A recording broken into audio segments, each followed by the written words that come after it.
That's just sports, baby.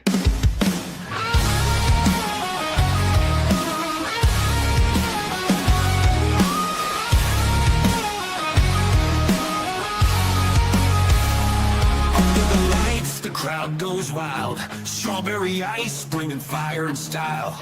Reds, Bengals, Bearcats, all in my zone. This is my stage, my mic, my throne. Boom, like a hammer, I'm breaking the game. Strawberry ice, you're gonna know my name. Sports Talk Thunder, hear the podcast roar. Cincy Fine is kicking down the door.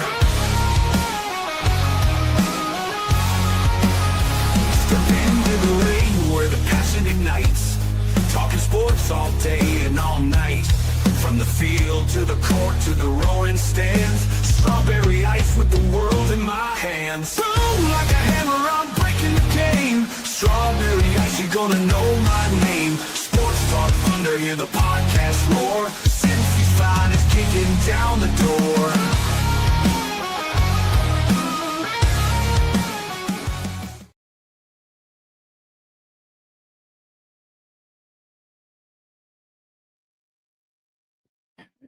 Hey guys, what's going on? Welcome to the show. This is Sports with Strawberry Ice, coming to you live from the Montgomery Inn Boathouse.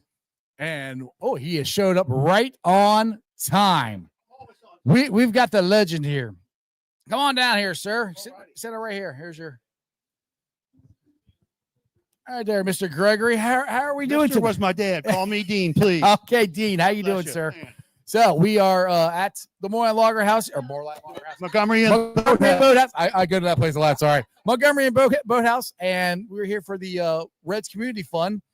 Tell us a little bit about what we got going on here. We are so excited. I know Greg Hardman is a good friend of mine from the Moorline House. He is, and I think what happened was they outgrew the venue last year. Right. And I feel sorry for Greg. I love him to death, but we're thrilled to have this group here tonight.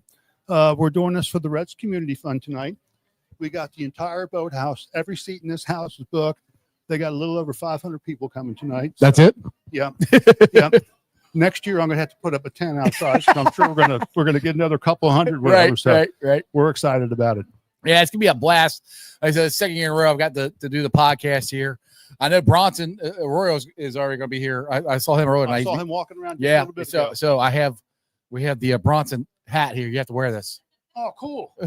So I'm going to put that on once he gets here. That is the best. Yeah, I'm going to do the interview with get one of those. It'd be nice to have your hair again. You know that? There you go.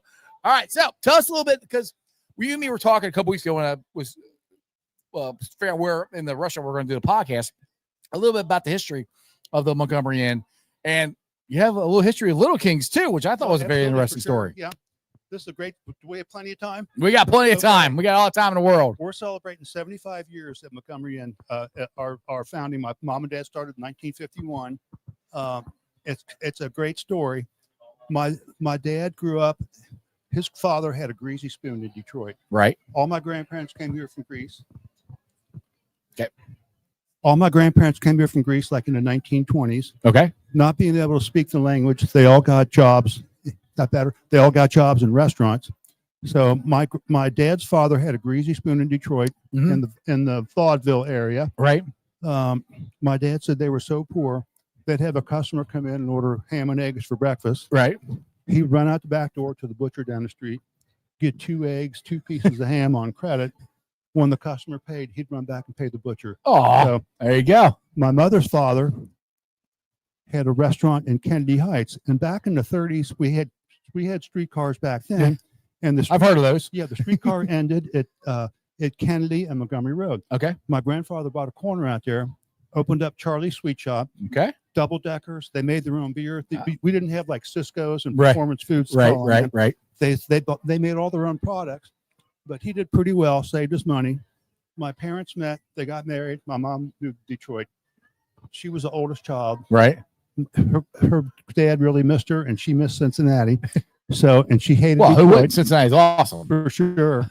So McCabe's Inn in Montgomery was for sale, and Montgomery was just farmland back then. Yeah.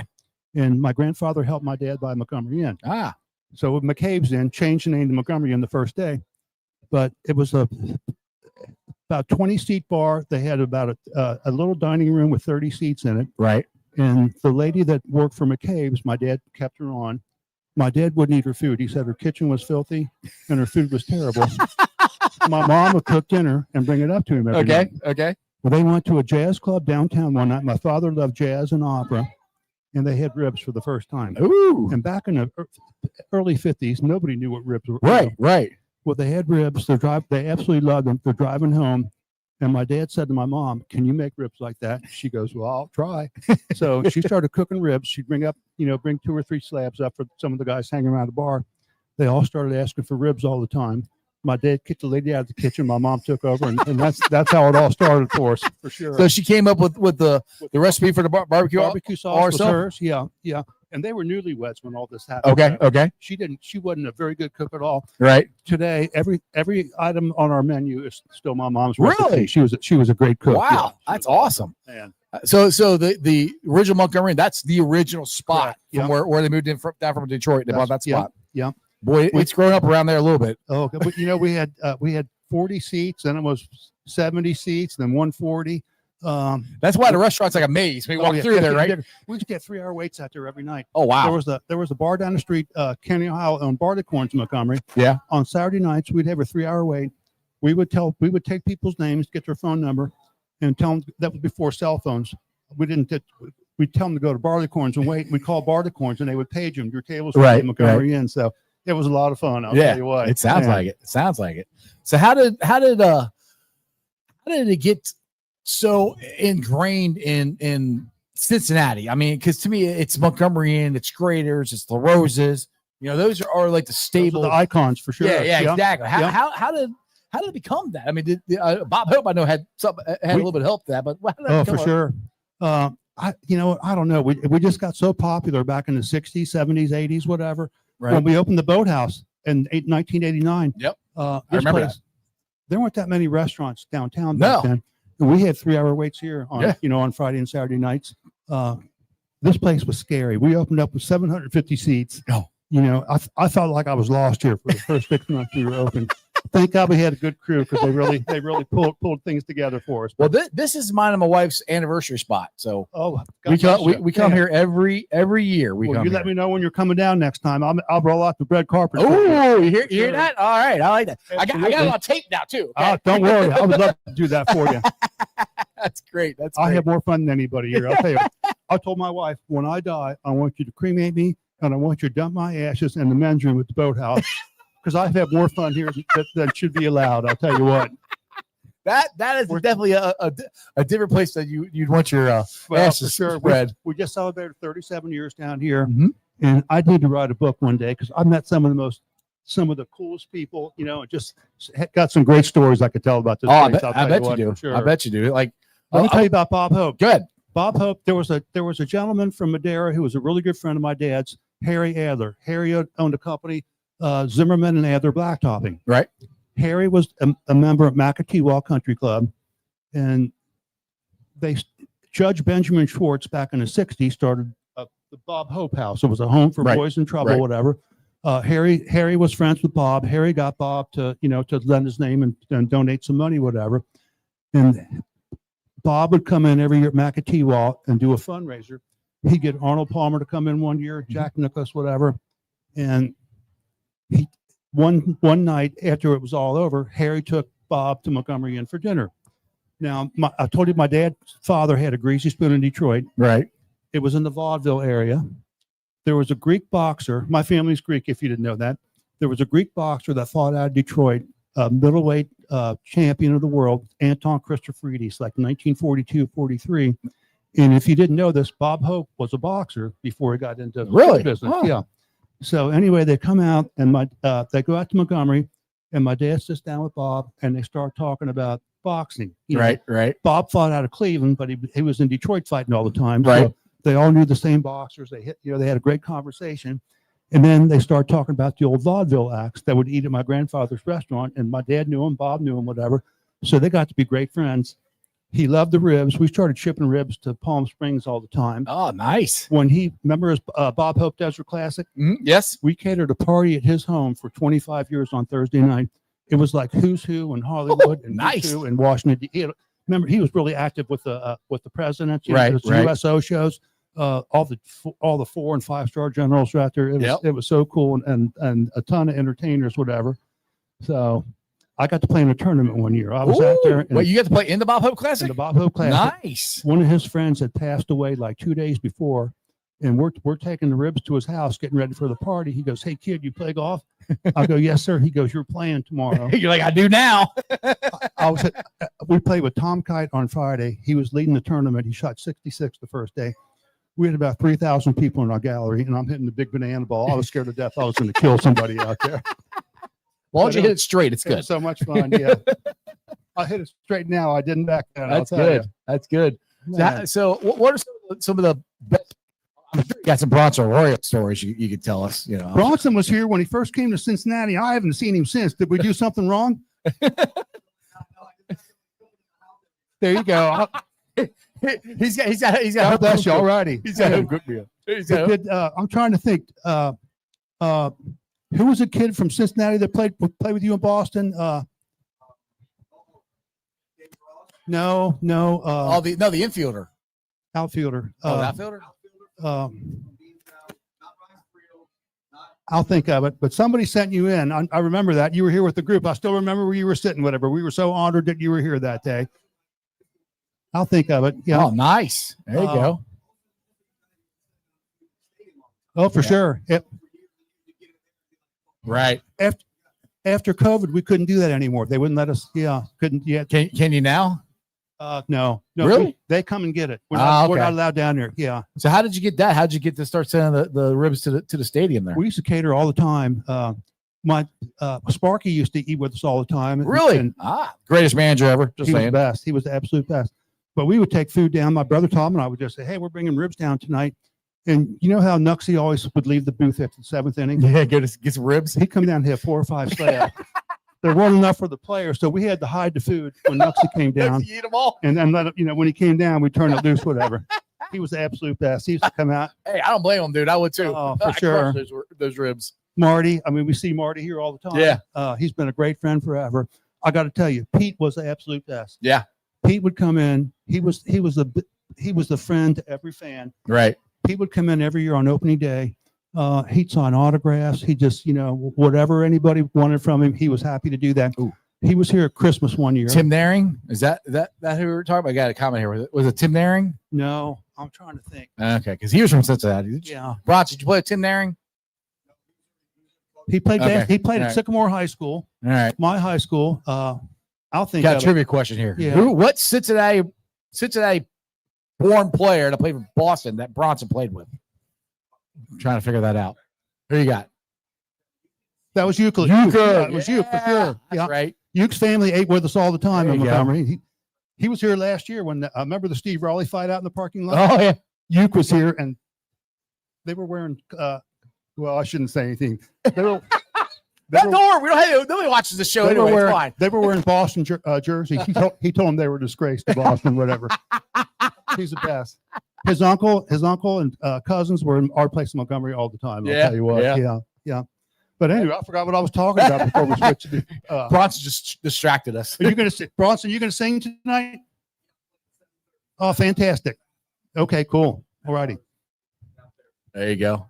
So do you cater to the Bengals, Bearcats, all that stuff? No, the Bengals aren't real fond of me. Oh, really? Can I tell the story? You can tell whatever you want, man. about 25 years ago, I called Bill Connolly, who was the Bengals business manager. I was doing a golf outing for Children's Hospital. Right. I said, "Hey, Bill, could you guys donate something for this, for this golf outing?" Right. He goes, "I'm sorry." He goes, "We're not allowed to do that." I go, "You're kidding me." I go, "Can you do anything?" He goes, "Well, if you want to buy something for our gift shop, I can give you a 10% discount." I go, "Could you autograph it? Could you get it autographed?" He goes, "No, I can't do that either." Oh my goodness. I said, "Okay, thanks." He was a good friend, good customer. I thought about it all night long, and I thought that just really aggravated me that they wouldn't do something. A little bit. So I called back the next day, and I said, "Bill, tell me again. You can't donate anything for Children's Hospital." He goes, "I'm sorry, the boss won't allow that, whatever." So that doesn't sound like Mike Brown at all. When the football season started, they were like 0-4.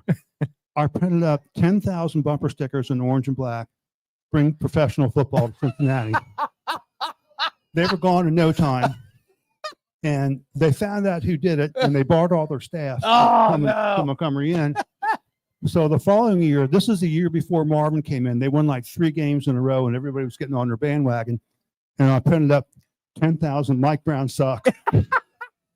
So no wonder they don't want you. That really teed them off. Yeah, I don't even think I'm allowed in the stadium anymore. That would be. But it was fun doing that. Yeah. So I got the privilege to go to the Bearcats press conference today with our new head coach. We're excited about him.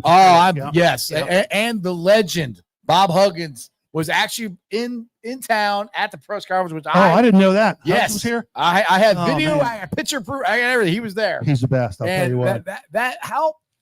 As I know, because the Bearcat, they do the Bearcat shows here a lot. Yeah, we do them at our Montgomery location. Yeah, the original location. So we'll have Jared out there for sure. Yeah. So how what is just having a Bob Huggins back in the fold? At least it feels like. What's that? Because I know when he got fired, there was some. The show wasn't here, or wasn't it was in Montgomery. Yeah, it was at the original Inn anymore for a while. Hugs and my brother Tom were neighbors. Okay, they were really, really close. I'll tell you what. We absolutely love Bob. I'll tell you what. He wasn't any fun until he had about 6 beers in it. He was kind of dry. He was kind of dry. Yeah, but he was just so awesome. I got to tell you something. I played golf with him several times. His phone rang all day long. It was his players and his ex-players. Yeah, he was so close to those kids. Yeah. He was their big brother. He was a father figure to him, whatever. I have so much respect for him for the way he took care of those kids. Absolutely. I'll tell you what, he was awesome. And he wanted Nick Van Exel to come back and get his degree from UC. Right. And when Nick signed that $76 million contract, he goes, "Coach, you still want me to come back?" He said, "No, I think you'll be okay." Whatever. He'll be all right. Yeah, he'll be all right. But Hugs was awesome. I'll tell you what, we just really loved him. And I'm a huge Hugs fan. I mean, it was funny. People were like, when Wes got fired, like, "Oh, let's bring Hugs back." I'm like, he's 71 years old. I'm like, I love Hugs, but it's been 20 years. It's time to get new blood in here. I think Jared Calhoun is perfect. He's a Huggins guy. Absolutely. He's Bearcats through and through. Yeah. He won it. Hell, we got our coach before North Carolina got their coach for sure. So he didn't even talk to North Carolina, which I don't even know if that was in the cards or not. But he was ready to come home. Wasn't he? He wanted to come home. I think that bodes well for this program moving forward. I agree for sure. And I'm good friends with Nick. Yeah, I miss him. Oh, Mick gave him glowing reviews too to come here and talk. Yeah, I play golf with Mick every Sunday morning. I love him to death. He's the worst putter you ever seen in your life. We play. He lives in California now. Yeah. He should be getting good at it. He'll hear this at some point. We would not give him a foot putt. He's missed it. He hit it 4 inches right. But he'd always ask one of my buddies, "Hey, can you read this putt for me?" So he'd read it. He'd tell Mick, he gave him a good read, and Mick would knock it like a foot to the right or to the left, and Mick would go, "You gave me a bad read." So he'd ask me, "Can you read this?" And I'll look at it. I go, "What do you think?" He goes, "I think it's like the right edge." I say, "Yeah, I agree with that, whatever." Then he'd miss it. He'd never yell at me, whatever. So you just tell Mick, like, whatever you're thinking, it's the opposite. Oh, for sure. Well, I'll tell you what, he's been taking lessons. He's a great golfer today. He's really good. He lives in California now, so he can play all year long. He gets to play a lot, I'll tell you. I think he likes the sun. I don't think he loves it out there. Somebody said, "Will Corona come back?" I go, "He wouldn't come back in a million years." I'll tell you what. Yeah. And he's in Beverly Hills, baby. He loves it. His daughter loves it out there, and he's just really, really happy. I'll tell you. That's awesome. Well, I cannot wait to get the first Coach Calhoun show here at the original Montgomery Inn. That's gonna be a blast. For sure. Yeah. I will definitely make sure I am there. You let me know when you're going. I'll make sure we get a nice table right by the stage for you. Okay. That sounds perfect to me. For sure. Me and Mrs. Ice. I'll drag her out there. Make sure she comes with me. Definitely, man. So we are here to kick off. This is opening day eve. Yeah. And I always say this, Reds opening day is, I will put our opening day parade, everything on the banks, everything down here up against anybody. It is the best opening day. We still should be the first team. Nobody should start before us because we're the first Major League Baseball team. Absolutely. I know they got a game tonight. I don't care. We're here. We're hanging out. What, growing up in Cincinnati and Montgomery Inn being in the culture that it is as far as being in Cincinnati, what does that Reds opening day mean to you as far as this? It's just huge. I'll tell you, it's just such a fun day. Everybody's happy. Win or lose, it was just, great baseball seasons back, whatever. I remember getting out of school You know, you got excused from school back in grade school, whatever. My dad would pick us up, take us to the game, whatever. I never get to go to the opener anymore because I'm always working. We're so busy down here, whatever. But it's just a wonderful, wonderful day. It's just an incredible atmosphere in Cincinnati. Man. It is awesome. Like I said, I remember. I know Gaby Sorrentino said this on Fox 19 Cincinnati Sports Show Sunday night. She's been here for over a year now, covering Cincinnati sports, and she said on the broadcast that she saw pictures of the sea of red and what it's like, and she's like, "Is it really like that?" She goes, "Yeah, it's really like that. It's incredible for sure. It's red everywhere. Everybody's a Reds fan. There's nothing like it. Yeah, the parade's incredible. Whatever. It's just a super day. And the thing is, we actually might have a pretty good team this year. I think so. I hope so. I hope so. Yep. We got Gino back, which I'm very excited about. Yep. We got to get Hunter's back in July. That's like picking up an ace. I agree. Yeah. Get Lodolo to stop getting blisters though. For sure. Yep. Oh man. So who on the current Reds team right now is your biggest customer? Who comes in here the most? You know what? We don't see many of them anymore. Athletes don't go out like they used to. Yeah, it's kind of hard probably. Yeah. They're worried about, everybody's got phones on their cameras on their phones, whatever. They can run in. There could be a podcast going on. They don't know about it. I remember Mick Cronin telling me he won't take pictures anymore. Yeah. He'll take a picture, then something's different, on Facebook or something like that, whatever. So they kind of stay low key. We do send ribs down for them every once in a while, but still, whatever. The guys will come and get it. We cater a lot of we're catering Boston this week, whatever. So we're thrilled to do that. So we're excited. You can make sure they might get a little. For sure. Maybe we'll put some. Put a little fire in it. Something like, my stomach. I'm going down Sunday. I can't wait. I'll tell you what. Yeah. And it's going to be a busy weekend for us. Boston fans really travel well. There's a lot of them in this area. Well, I would love to hear legitimately from a Boston fan once they get done with Reds opening day, what they legitimately think about it. What they for sure. Yeah, I'm not talking smack. What do you really think about it? Like, how much fun was it? I think they'll be pretty impressed. I think they'll be very impressed. For sure. All right. Well, we're going to take a break here. I'm going to try to get some more guests on. You got some more people to I got to get back to work. Yeah, exactly. For sure. Great having you on. I appreciate it. God bless you. Thanks for having me. I really enjoyed it. Anytime. All right, guys. Let me know about anniversaries coming. Okay? So I can fix you guys up. Next January. So we got time. Yep. All right, guys. Stick around. Yeah, just click that off there. There you go. Yeah, just click around. Stick around, guys. We'll be back here in a little bit with more guests. Maybe Bronson, maybe Marty Brennaman. I don't know. We'll see. Stick around. Cool. Thank you so much.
Asleep. See my little icon there? Yeah. Okay. This looks good. All right, so we're live. Just to let you know, I gotta take this off, and there we go. All right, guys, we are back, and we have WEBN's Sarah Elise. What's going on? Hi.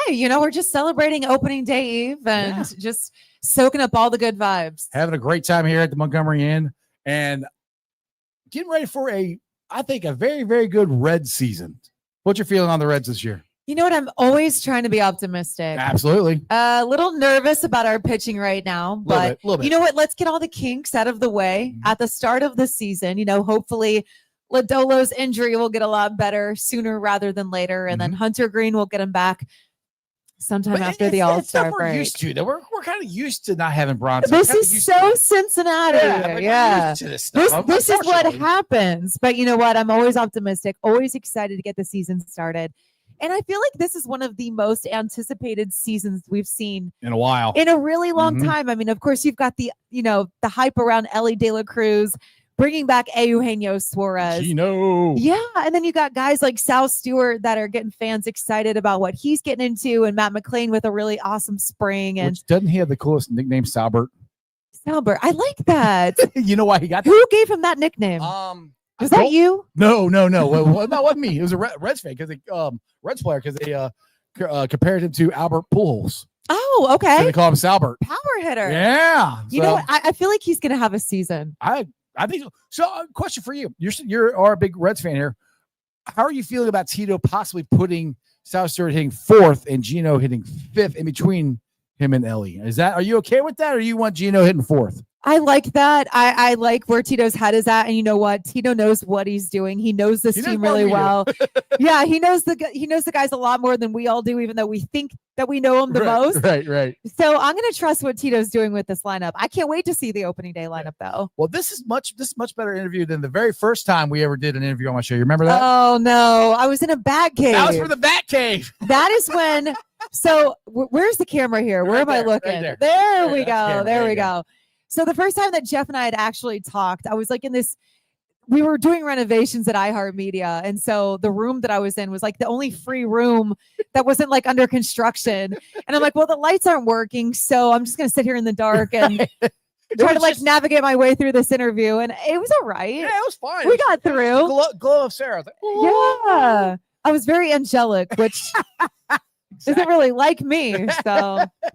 No, it was great. And you're always hustling. I saw that you were trying to get Ocho Cinco on the show. I'm trying. How's that going for you? Well, he quote tweeted me and said I saw. but that's all I've gotten. You got to get that on a t-shirt. I got this t-shirt you can buy. We got to get Ocho Cinco on a t-shirt. That would be cool too. We should do that. I just like. No, this is really cool though. This is what, a Cincy shirt? Yeah, it's a Cincy shirt. You can buy it. So I do not have a shirt.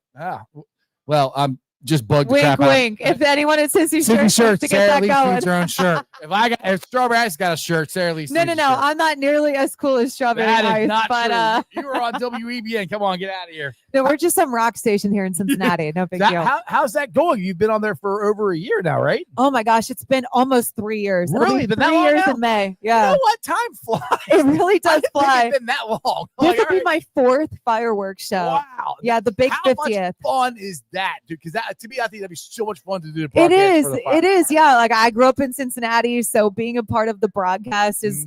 It really is a dream come true. It's kind of like a pinch me moment all day. Like it's, even though I'm going into my 4th broadcast doing this, like it's still very exciting. And the day just flies by. Oh, I bet it does. So, you don't realize it's even happening, which we're going to have Rozzie's fireworks out here tonight, which I think you'll be in bed by then because you'll be up early in the morning. Yeah, I will be asleep by 7 p.m. Very long day tomorrow getting ready for opening day. But JD, your better half is actually going to be back on the radio. I he's not a competitor. Oh, no. I can't really talk about him, but very proud. Very proud. Well, we won't. Nobody watches this show, so it's all right. We won't tell anybody. But no, we got 35 people watching. Hello, happy opening day eve. Exactly. Well, see what happens. See, Lindsay said we need a woman on here, so that's I got you on, and then we got more viewers. Oh well, 35. I'll take it. That's 35 more than what we were talking to a couple minutes ago. This is one of the longest broadcasts I do because I'll be on the whole time. And then when I don't have anybody to interview, I just put the I'll be back soon. So people just kind of got to hang out. And they just wait for you. Yeah. They're like, we don't want to miss out on a good thing. Exactly. So what else you got going on? You got a busy opening day ahead of you. You're doing something at Moorline. Doing it Moorline. Or the Cincinnati Logger House now. Ah, that's right. That's Yes, right. the So name change. I'll be there tomorrow at 11 a.m. So if you're around, you can come over and stop. You know what? I'll swing by after the parade tomorrow. We can do this again. It starts at 11. I'm only going to supposed to go for 11 to 12, but if I have fun, I might go longer. We'll see. Knowing you, this will get drawn out. This will be something that gets spread out throughout the entire day. It might. No, I don't know why you're wearing that hat when you've got a perfectly good Bronson hat in front of you. It's hot. Bronson Arroyo is here tonight. One of my favorite Reds players of all time. I remember how cool his relationship was with Ryan Hannigan. So there you go. Yes. When he comes in here, he's gonna be on the podcast later on. I'm definitely wearing this hat while I'm interviewing him. Well, the difference is uncanny. I know. I just need to go grab a guitar and start singing. Everybody. We'll see how that goes. I think he's putting on a concert tonight at 7:00. He is. That man and his guitar, they don't go far from each other. No. If you see Bronson, you see the guitar very close by. Bronson's awesome. He's been on my show a couple times doing the one-man concert, just singing songs on the show. Yeah, it's cool to see an ex-Reds player still staying here in Cincinnati. Absolutely. And he's got his roots here, and it's you know what? He knows that we love him, so might as well. That's what happens when you marry a Cincy girl. They make you stay. I know. Shout out to the Cincy girls. Yeah. That's right. For me, unless you marry a girl from Florida and I bring her here, so she married a Cincy boy. And can we get the baby here? The grandbaby here. Who's the baby? What are we calling him? Grandbaby Ice. We don't know his name. No, we know his name. I just don't know if his parents want me to put the name out on the internet. That's fair. He's very cute though. I'm not around a lot of babies, so when I see one, I'm like, oh my goodness, I need to touch it. Yep. Wait on this. Oh, there's a snort. Yes, we got the snort. There we go. All right, I love it. One here. I love it. All right, Sarah, I'll let you get out of here on this because I know you're going to go home and get some sleep. But what is your prediction, wins wise? We're going to win the wild card. We're going to win the division. Are we going to win the World Series? What do you think, Sarah? Oh, gosh. Come on. You got that good vibes, baby. Come on. What do you got? Okay, nothing but good vibes here. So I think they're going to get 90 wins this season. That's what I'm talking about. Very generous. Go. And there's no excuse. Of course, they can win the NL Central. Duh. And why not go all the way? If you can shut down the Dodgers, you can shut down anybody. So it's all about shutting down those Dodgers and just go win the whole thing, baby. Tito said this team is ready. I love that. They were there this past season. Why not do it again? There you go. Yes, he can be next. Yes, we got somebody else coming on over. Dean started off already. Yep. This is Greg Rhodes. All right. Official historian. Come on, Greg. Good to see you. Come on down, Greg. Sarah. Not to kick you out, but I love you. Happy opening day to you. I'm going to go to bed. Going to get some Skyline cheese conies. Oh, go listen to her on WEBN Lindsay every says morning. You need a female on your podcast. Yes, that's exactly. What's up. Yeah, there you go. Yeah, EBN tomorrow morning, 5 to 10. We'll talk to you then. I'll see you in the Fenway Market opening day. Woo! Thanks, Sarah. Come on down. Don't forget your drink. Thanks, Sarah. Appreciate you. How you doing?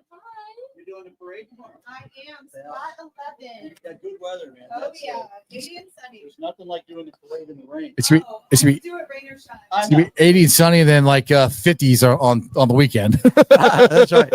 That's right. All righty. Well, it's spring in Cincinnati. Yes, sir. That is the official start of spring. Hey, it's good to see you. Good to see you too. You're doing a great job with the podcast, and I appreciate it. Cincinnati sports, and it's you're indispensable. I don't know about all that, but I appreciate the compliment. So, as a historian here, and I've said this, why isn't the Reds still the first game? It used to be like that a long time ago. It was like alive that when they did it, but it was like that for about 15 years. Uh-huh.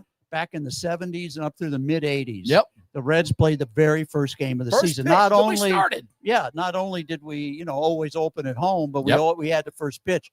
And it started more or less back in the late 40s, early 50s. It was kind of on and off, but in the 70s and 80s, and I think in part it was due to the fact that we were a pretty damn good baseball team. Bro, we were. Yes. And we had stars. We did. I mean, we had, Pete and Tony and Johnny. Grade 8, baby. And Joe Morgan. Mm-hmm. I mean, that was the core of it. And those guys were all big TV personalities. They were all, so putting them in on opening day first just made a lot of sense. And but anyway, by the mid 80s, that kind of had worn off. And Marge Remember when Marge Oh, owned yeah. the club, Marge threw a fit about it. There was one year that after lobbying Major League Baseball and baseball turned a cold shoulder, that city council threatened to stop time so that we would still have the first. We would still start the season first. Well, now you got to stop days because they got a game tonight, which is crazy. I know. Which nobody's paying attention to that anyway. Nah, look, opening day starts tomorrow. Exactly. That's all that matters. Cincinnati at 4:00. Exactly. It starts tomorrow. So tell me a little bit about the Reds Museum, which I think it's the best one in all of Major League Baseball. You guys have done a great job down there. Well, tell me how I got started and where was all this stuff at before you got the museum? Well, I'll tell you, the reason why we have a Reds Hall of Fame here is because of the fans. Mm-hmm. Because when back in the late, around 2000 or so, they were doing a lot of surveys with the fans about what they wanted to see in the new ballpark, in Great America Ballpark. Mm-hmm. And in the surveys, which they listed, 8 or 10 things that they want to see in the ballpark, and an idea of a Hall of Fame always came up in the top 2 or 3. It was, and so when they built the park, they carved out room for it in the same building with the team shop. And in fact, the Hall of Fame occupies about 2/3, 3/4 of that space. And it would not have happened without the support of the fans. I mean, people here love their Reds history. Oh yeah. And and so the club listened, and that was back when Carl Linder owned the club, Mm-hmm. and John Allen was running the team. They included that building in the plans, and so we got a Hall of Fame. And it's unique in baseball. I mean, there is no other club. The Cardinals have a pretty nice one. Do they? Okay. Yeah. I haven't but seen as theirs. far as team halls of fame, I heard Jared Jones came up here to check ours out. He did. Yeah. He did. I was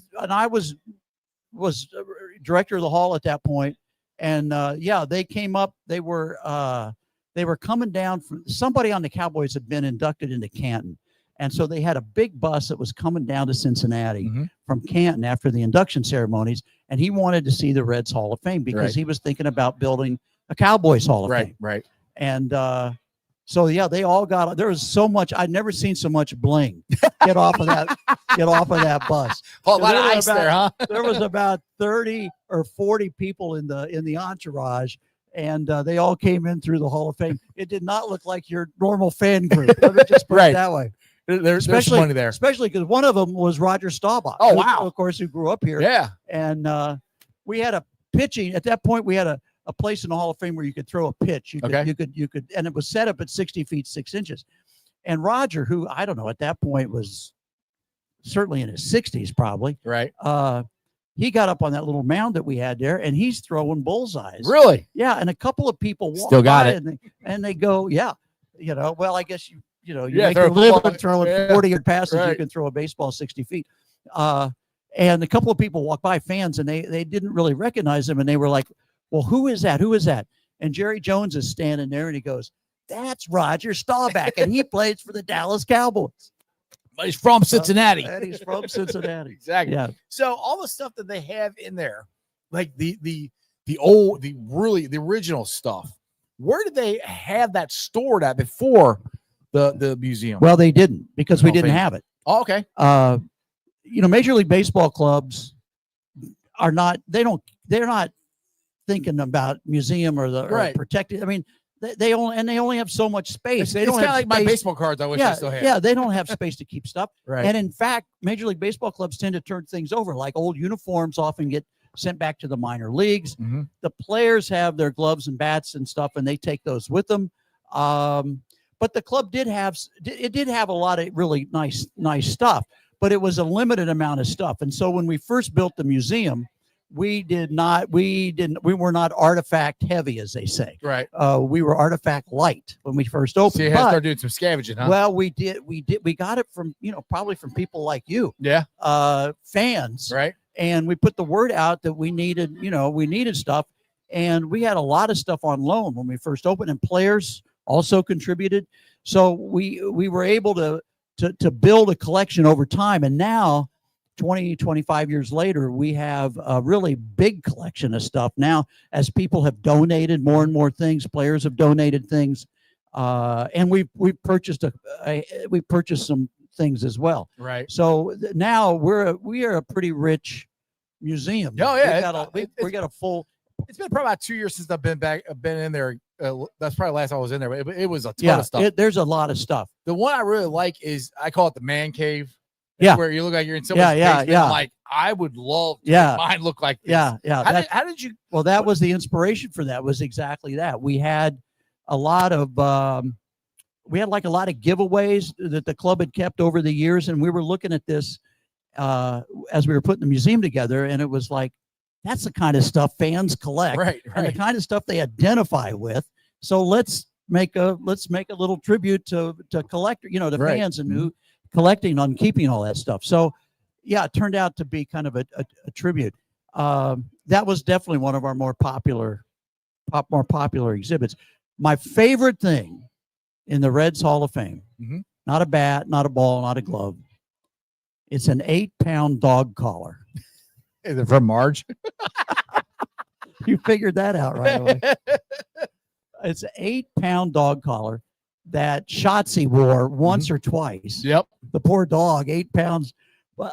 It was made in the shape in a sort of look like the 1990 World Championship rings. Oh, really? Yeah.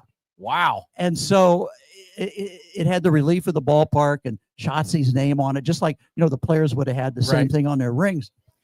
And it was in a nice little presentation case. And shortly after, at some point after Marge passed away, the family had told the Hall of Fame, hey, why don't you can come and look for some stuff and see what you'd like to put on display. Right. And Marge had, a lot of nice things. But when I saw that 8-pound dog collar, it was like, gotta have man, you can go to a lot of baseball museums and not see an 8-pound dog collar in the shape of a World Series ring. So it was funny. We'd gone over there in the evening, and I put this stuff in my car, and I didn't want to go back down to the ballpark, so I just went home, kept it overnight. And my wife looked at that dog collar, and she says, I think that's sterling silver. Oh, really? And so, because it was all, kind of faded and brown and stuff, and cleaned up a little. Oh man, it sparkles now. Oh, I got to find that. Anyway, you got to look for that the next time you come down. I will definitely have to do that next time I come down there. Now, do you have a lot of stuff? Like my favorite team, like I said, I was born in '75, so I was around for the Big Red Machine, but I don't really remember. Yeah. 1990. That's my team. I love the Nasty Boys, Lou Piniella, Right. Chris Sabo is him and Pete Rose. 1-2 are my two favorite players of all time. What are some cool memorabilia stuff you got from that team? Well, we'll have a lot of artifacts from those guys, and at certain times, if we have a special exhibit about the 1990 Reds, which we've done, but we don't have one, I don't think, right now. But we'll even have more stuff. But a lot of that we get on loan from the players. We'll get in touch with them. They'll loan us some stuff. So what's the stuff they got new this year? Are you still part of it, or are you? Yeah. I mean, indirectly. Yeah. Okay. Yeah. So what's the new stuff they had? Because I know that dude BP's going in the Hall of Fame. Lou Piniella's going in. Right. So there's stuff. Obviously, there's stuff in there from the. Yes, there'll be special exhibits set up for each one of the four that are going in: Reggie Sanders, Lou Piniella, Aaron Harang, and Brandon Phillips. It's a great class. There will be special exhibits set up for them, and the Hall of Fame induction weekend is right at the end of April. I think it's like the 23rd, 24th, that weekend. And there'll be a lot of activities at the hall. All the players will be making appearances at the hall, and you can come and meet them and have your picture taken and so forth, as well as the big induction banquet, which is always on Sunday night. And not only are, of course, our four inductees going to be there, but we'll also have a whole lot of Reds Hall of Famers that'll come back for this, and the current team. The current team will be there.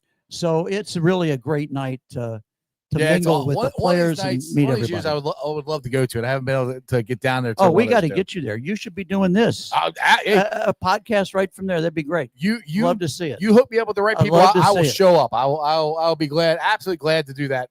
That'd be no problem whatsoever. Love to see it. Aaron Harang, and I love that he's getting in because he was the best pitcher in not a great era of Cincinnati Reds baseball. I felt bad by the time the team got good. He was kind of on the downside Yeah. of it, and he didn't get on the playoff rush. Yeah. Anyway, I'm so happy that he's getting recognized, and I think that is solely because of the fans. It was. He was elected off the fan ballot. Right. So it was the fans that put him in. Mm-hmm. And I think it's also a recognition of the fact, it's like you said, he and Bronson were the best pitchers in a run where the Reds were not doing that great. So I think that's one of the things that hurts some of the guys. Yes. If you weren't on a team that people have fond memories of. Right. And so it's a measure to me of how successful they were, how good they were, and how their memories have hung on despite that, that they were elected to the Hall of Fame. So it's really great to have both Aaron and Brandon in, and I'm really looking forward to seeing them here. I'm sure they'll be excited. I'll be all because Brandon's running around with his wife is a WWE superstar now, so I know he's running around with her having a good time. So I would love to get Brandon on and hear some baseball and some wrestling stories. That would be interesting. Yeah, that would be. I do not want to miss that interview. No, that would be a good one. Hopefully I can pull that one off. So with I know what to say. How much fun were you able to go to the Reds Fest this year? Because I was so happy it was back. Yes.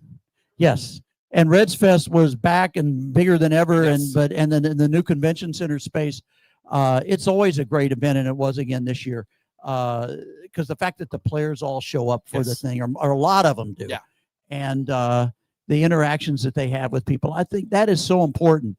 And the Reds, as an organization, have been extremely out front about making sure that their players understand the significance and importance of being out in the community, getting involved in stuff, interacting with the fans.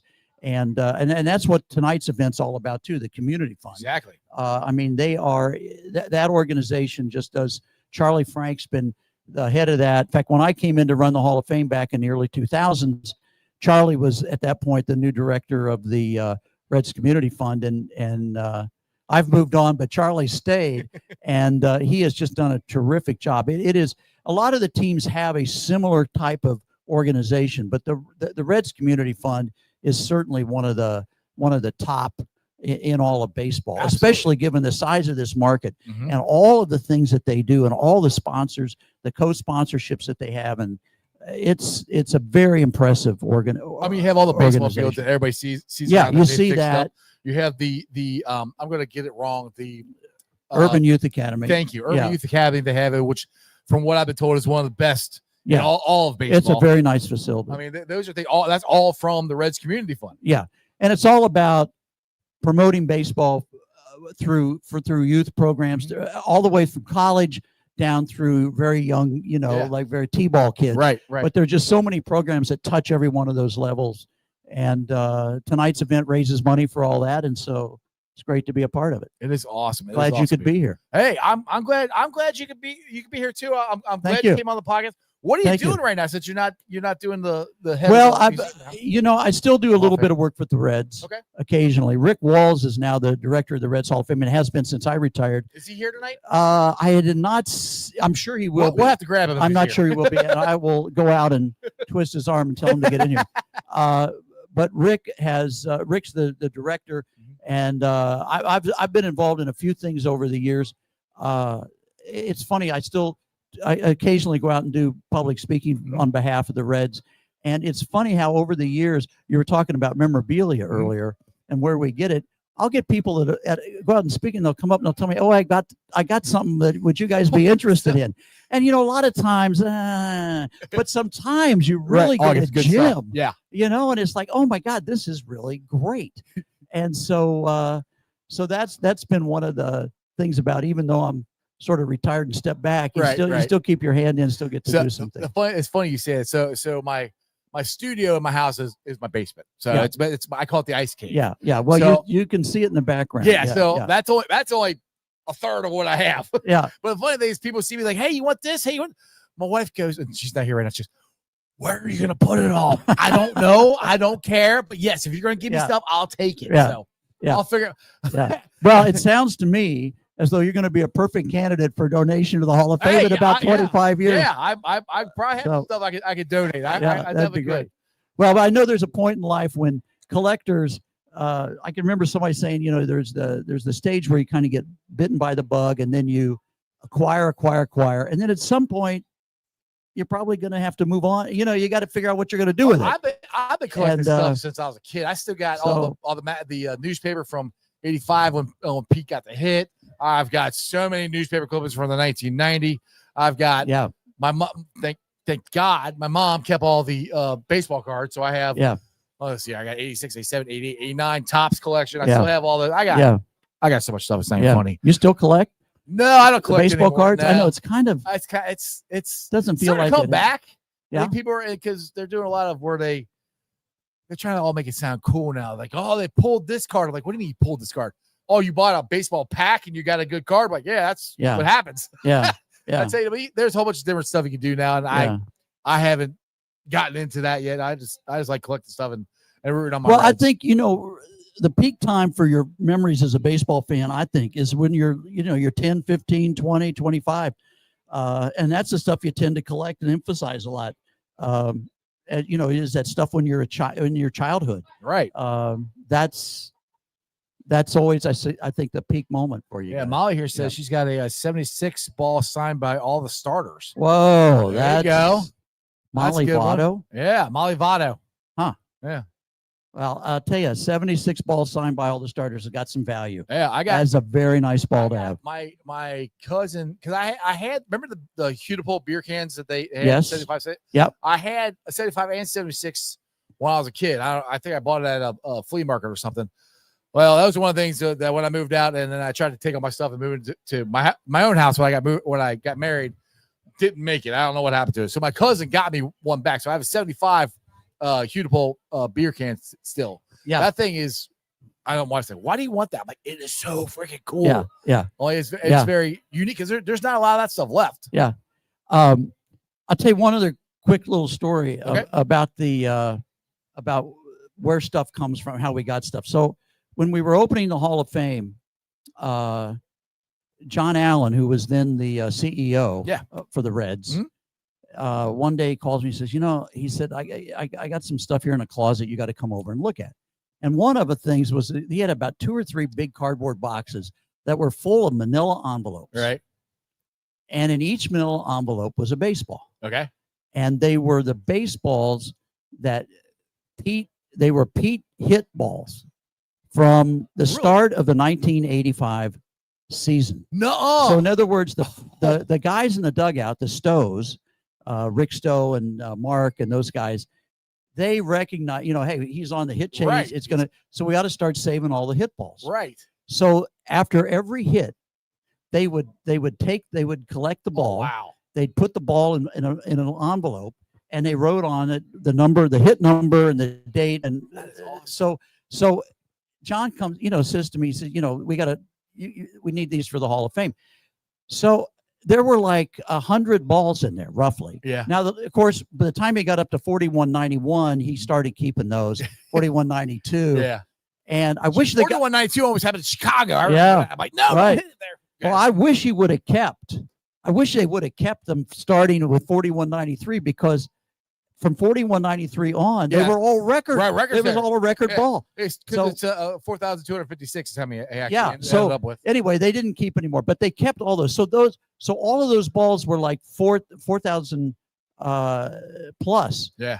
And they are the only baseballs that we know of. I mean, the only other person would have been Ty Cobbs. Right. And none of the balls that he ever hit after 4,000 are.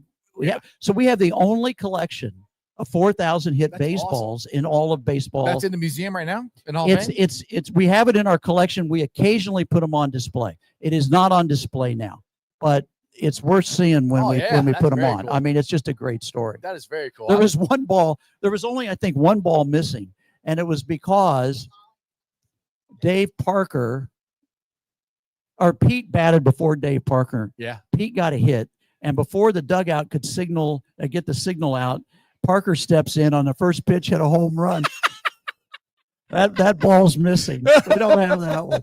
But all the other ones we Cobra's going to jack one out. Well, this has been a blast. I see your lovely wife waiting on you. So right. I appreciate the time. All We'll right. have some fun. Really good to see you. Good to see you Nice, too. man. It's nice to be and here. hook me up. I'll go do the broadcast at the Hall of Fame. And I'll anytime. look, see if I can't find Hall of Fame Yeah, director Rick Wall. Send him in. Yeah, Here. send them my way. I'll be in there all Okay. night. All right, buddy. All right. Thank you. Thank you. All right, guys. Just like that, we will be back. So I don't know how long it'll be. We'll go find some more people. And I know Bronson Arroyo is going to be on here tonight. So stick around. I'll be back shortly.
Before we have to pitch tomorrow.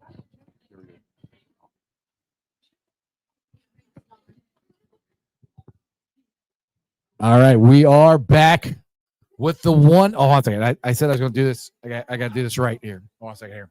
All right, now. Now you can't tell the difference. Which one's Bronson and which one's Ice? Whichever one has better hair is not me. All right, so Strawberry Ice, how long you been doing your podcast? That's right. That's right. The one and only Bronson Arroyo is here. What's going on, Bronson? How you doing, buddy? Hanging out with a bunch of Reds fans and chewing the fat. Some about technically, about pitching, about like actually how we're getting outs. I met Chris Welsh's college roommate at the University of South Florida, and I signed at University of South Florida before I got drafted by the Pirates, and so I signed my letter of intent after my junior year. So I would have been a Bull as well. But so we were talking about that, and then it leads to when people are serious about pitching, right, you get to have conversations that might bore somebody else. I would love to listen to that conversation. I wouldn't be able to put anything into it. I just like to listen to the conversation because I love hearing that stuff. It's the subtleties, like if you were a golfer talking about like checking the ball in the green, that's the kind of things we're talking about, like how to get those real fine things to have somebody like me throw 87 to 89 and still get outs with just a little bit of cut or a little sink, and how you use that. Do you know how to not get blisters on your fingers? Because I need to talk to Nick Lodolo. I talked with Nick and we had this conversation. It's weird. It's almost like guys who get blisters always get blisters, and I never even felt my fingers burning. Now you're always spinning it. Yeah, but I also was only throwing, up to 90 miles an hour. So these guys, maybe throwing that 94, 95, but also sometimes they grip the ball in a different way. Like you're so comfortable where you are on the ball, and that means how deep the seams are kind of on the pad of your finger. Right. And if guys, if they like it being right on the tips, and that's what's happening to him, is just tearing on the seam, I think. But it's only on his slider, I believe. So it's like right on the inside. But we had a conversation last year when he was down in September, and I thought that we had a chance this offseason to somehow just make it like iron. And so I saw him a couple of months ago, and I was like, hey, are your fingers solid? And he's like, yeah, I think so. And so he obviously was working on it the whole winter, but I don't know what the protocol was. Right. Maybe we're just gonna have to burn them. Just burn the ends of them. We gotta do something here. Yeah. It's either a bank robber or he's trying to pitch in the big leagues. Just take the fingerprints off. That's right. That's right. So what you been doing this off season since the last time I talked to you? Been touring around? I know you had a couple concerts that I tried to get to and I couldn't make it to them. Yeah. It's a little bit of everything for me. It never really changes a whole lot, but it's like, you show up to events like this, you do some stuff for the Reds, play 15 shows a year with a full band around town. Mm-hmm. You can find that stuff at Bronson Arroyo band Facebook page. We usually only play when people ask, so you never know where you're going to end up. But I've been doing that. I've been writing still with my buddy Joe Jordan, who's really taken off, man. If you like that kind of like Zach Bryan-ish folky thing, my buddy Joe Jordan's got like your a million followers was now. Awesome, dude. And all that stuff was written with Joe. I downloaded it and listened to it. I don't know how many times. It was great. So I'm playing like tonight. I'll probably play some of that stuff. I'm playing more original by myself, just with an acoustic guitar. And other than that, you're just traveling around, taking some friends to different places, and stop into the stadium now. It's the boys of summer here. Yeah, it's here, baby. It's here. How cool was it because I didn't know you were playing at Reds Fest, and I walked in, I'm going, I know that voice. Like, oh, that's Bronson. Like, hey, you couldn't see me. I'm like, I know that guy. But how cool was that? Because I thought that's something unique to have a former player play at the Reds. I think that's kind of cool. Yeah. It's part of the thing. It's like, being on the mound all those years, and part of what made me who I was the ability to suppress adrenaline, right? And you're playing in front of 40,000 in a really uncomfortable environment. It could be like chilly in September and the wind's blowing and the ball's really dry and you can't get a grip in your Yankee Stadium, right? Like you're having to deal with a lot of layers of uncomfortable. Right. And so, being able to play music these days, it puts me in a space that I'm always uncomfortable, but it's nice to see if you can slow yourself down. Can you suppress the adrenaline when people's eyes are on you? Can you deliver the song and not forget lyrics, right? Like, how are you playing the guitar? That's what I'd be afraid. Are you standing up? Are you sitting down? Play the notes and the song and keep the microphone up right at the same time. Yeah, that's a lot going on. Even that. Yeah. Can you keep the microphone close to your mouth, right? Because you need to look at your fingers sometimes. Right. So there's all these different things going on, and that it's a challenge for me. So it's something that's never going to be put to bed because I can't pitch anymore. Right. And I'm not going to get that kind of a nervousness playing in a softball league. But you perform for anywhere from 75 to a few thousand people playing music somewhere, and even just 100 people in a bar will make you stand up straight and try to deliver something that is worth listening to. Absolutely. And it's been enjoyable. Any chance you and Eddie are ever gonna just show up in Cincinnati somewhere and play? You jam? You never know. You never know what'll happen. You know, he's as busy as I am doing his thing, man. I think he made a new documentary that was beautiful about him trying to cure a really nasty disease called EB. Mm-hmm. And I watched it on the plane the other night, and I know he's been traveling a lot. And Pearl Jam's kind of in a holding pattern for now because they don't even have an official drummer. Oh, really? Matt Cameron kind of walked away. So I'm a Pearl Jam fan. I didn't even know that. But I know one thing about Ed, and that's he's probably going to be playing until the day he dies. So you never know. He might be 85, and then we might just like limp out on the stage and freaking play in freaking Great American Ballpark. Hey, if that happens, people will show up. I guarantee you that. Yeah. So we got to get the Reds to get a world championship.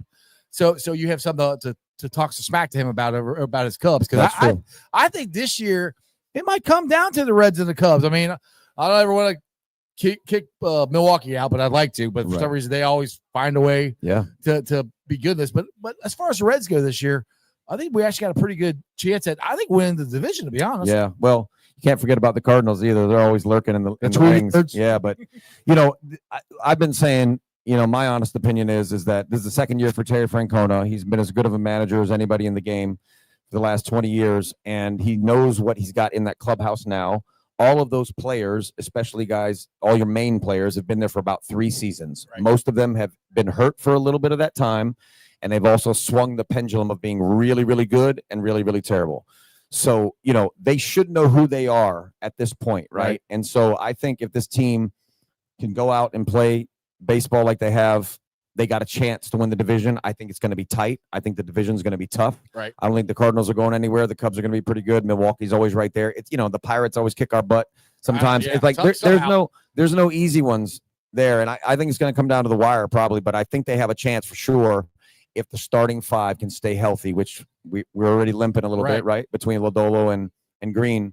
But if those guys can pony it up for at least like 28 starts apiece, I think that they have a chance to really get deeper in the playoffs if they can make it, you know, into the first round, because they do have they have pitching that can shut down the best lineups in the game if they're healthy. Absolutely. Now, what's your thoughts on Ladder and Chase Burns? Because I think, well, we all going into the season knew they were going to have to pitch, and we knew that they were going to be on innings limits. Now, I would say the innings limit is off, but they're probably going to have to pitch more now than early in the season than we thought they would. What's your thoughts on how they've looked so far in spring training? You know, but spring is just such a coin flip. It doesn't really mean a whole lot. I mean, the main thing you're looking for is, can these guys stay healthy? Because all of them have amazing arms, right? They're all throwing in the mid to upper 90s. They got nasty stuff. It's about how, you know, you take those 2 guys, for example, right? Right now, you know, we only know if they play for 10 years in the league, we've only seen them a 10th of their career. Right. You've seen the most uncomfortable 10th of their career, but the youngest and healthiest possibly. Right. So if you can stay healthy, they should grow. Their stuff is really good, but you just don't know which guy makes it to that 8-9 years in the league and figured out how to consistently get outs without using too much. And then there's a guy who only gives you 2 or 3 years and somehow poof, he just disappears. Right. That is almost impossible to put your finger on. But the good thing is all these guys have nasty stuff. So it breeds a certain amount of confidence and a certain amount of not being afraid to pitch at the big league level early on in your career. So hopefully those guys get off hot in the beginning. You start building on that confidence and you feel like, hey, I'm here for a reason. I'm a frontline guy. It'd be really nice if when Hunter's coming back, they got a dilemma. That would be awesome. Right? Everybody's pitching so good, we don't know where we're going to put him in. That would be amazing. And it doesn't happen a lot, but we'll see. Now, one thing I want to bring up that hopefully will ease some Reds fans' minds here. Andrew Abbott is going to be our opening day starter. Kind of got kicked around in the last couple starts here. Yep. But you said spring training is different, and as a pitcher, you pitch. How do you explain to people how you pitch differently in spring training compared to opening day or a regular game of season? Well, it depends on where you are in your career. So a guy like Abbott, he knew he was going to be on this ball club, right? He pulled his weight last year. He's a solid major league pitcher now, and so for a guy like him, at least. It would be, if I was in his shoes, is like you're trying to get out of camp, not hurt. Right. And can I get where I've thrown 6 innings? Can I throw 6 innings in a game? Can I be above the 90 pitch mark and turn it back around again? Right. Then I feel like I'm game ready for the beginning of the season. And even then, you're probably only like 5/6 of the way there. You're still probably missing 15% of what you will be or should be mid-season or later. Right. And so for a guy like him, I mean, as long as you come out of camp feeling healthy, I don't really think it matters unless you got your brains beat in every single time out, right? Right. It's very up and down out in spring. The weather's can be quirky sometimes out in Arizona. And also, it's daytime games. It's a different type of crowd. It could be a morning where you're pitching at like 11, 12 o'clock in the afternoon. It's just, there's a lot of things going on. Aren't they working on different pitches too? Would you throw a different pitch in a different situation in spring training just to see how it would work? You're trying stuff, right? Yeah, some guys would be. There's some guys who wouldn't do that. There's some guys who haven't quite figured out their whole repertoire, even though they're a big league pitcher, right? And they kind of they're trying to hone the craft of what they've been doing. But if you're a guy who's kind of a tinker, or maybe you're a guy like me who threw soft and you pitch backwards and you thought you might need something extra for next year, you're like, yeah, maybe I'm going to cut lefties in all spring and let's just see what happens. Right. I remember I pitched the game 2013, I think it is. I get my next to last start in spring. I get hit with a line drive in the 7th inning by David Murphy, about 105, right off the back of my pitching hand. I thought every bone in my hand exploded. Yeah. I picked up the ball and I didn't throw it because I thought the bones were going to be rattling around in my skin. And so I just put the ball down. Dusty pulled me out of the game. It was the 7th inning. I only had like 5 more pitches to throw. Right. And went under a fluoroscope right there at the stadium, and nothing was broke. Thank God. I played catch the next day, nice and easy. I made my first start of the year, but I had one more start in spring before that, and we were in Arizona pitching at the big stadium against the Diamondbacks. Right. And I told Ryan Hannigan that day, we're throwing every single pitch inside the entire day. I'm not going to get hit with another line drive before we break camp. And so if you watch that tape, I go like 7 innings, I think no runs. It was a great day. And I'm throwing inside curveballs to righties. And I'm throwing inside changeups to lefties. Like everything was on the inner half to both sides of the plate. I was not allowing them to hit a line drive back at me. Yeah. And, something weird could happen like that in spring, which you would never do in a regular season. Exactly. And some guys will work on new stuff. But I would say generally, there's probably less guys working on something brand new. You're more thinking like, how do I hone my craft and how do I feel strong? Right. I want to feel there's a certain feeling you have when you know you got a good little giddy up on your fastball and a good sharp breaking ball. And you're always looking for that. And it's not always there. But if you can figure out what my routine is in the weight room and in my bullpens and my long toss that give me that feeling all the time, then you have a chance to be like, oh, I think I can do that time after time after time. And that's what you're usually looking for. Right. How swelled up was your hand after that? Oh, it was bad. It was bad. But so. I hadn't missed a start since high school. You barely missed any starts, Bronson. I was like 37 and a half. I finally got hurt. But, that was where my ego lied. So me getting hit with a line drive and having to pitch was actually, once you knew your hand wasn't broke, it was like, oh, good. Like, let's go. They don't think I could do this, but I know I will. Let me prove them wrong. Yeah, absolutely. All right, Bronson, I know you got to go sing, man. Yeah. I appreciate you, dude. Cool. And real quick, got a prediction? How far are we going to go here? We're winning for the Reds? Yeah. I got a prediction this year. I'm going to say, man, put him on the spot. You did put me on the spot, man, because it's it's different. Leave it, I bring him back. It's different if you're betting like an over under or something. It's a little easier. But let's go. You think division wild card? What are you thinking? I think it's an out, man. If I'm betting my life on it, I'm saying outside shot to win the division, can win a wild card, but I need the 5 starting pitchers to take the ball most of the time. It can't be a rotation of starting 5s, or I think we're in trouble no matter what. I agree with you on that. We got to be healthy all year. And if they get into a playoff, I believe, if you run into a juggernaut like the Dodgers, like they did last year, it's going to be tough to survive. But if you just get a little confidence in that first round and you feel like you belong on that field with that starting rotation, I think anything could happen. How much will that help them? They played in the playoffs last year. It'll help a lot. It'll help a lot. Just the feel, the nerves, and the vibes on that stage are different. Already been there, done that. Yes. Now we can be a little bit more like business-like, and we're not like wondering what it will be like in the experience. We've seen it and we tasted the worst end of it. Maybe it'll be a little bit better this time. Exactly. All right, cool. All right, peace. Appreciate you, man. Thank you. All right, guys, he's off. Again, we're down here at Montgomery Inn Boathouse for the Reds Community Fun. Stick around. I'll have some more. Actually, here. I keep looking at the camera there. Stick around. We'll have some more guests here in a moment.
I don't think so. I don't think so.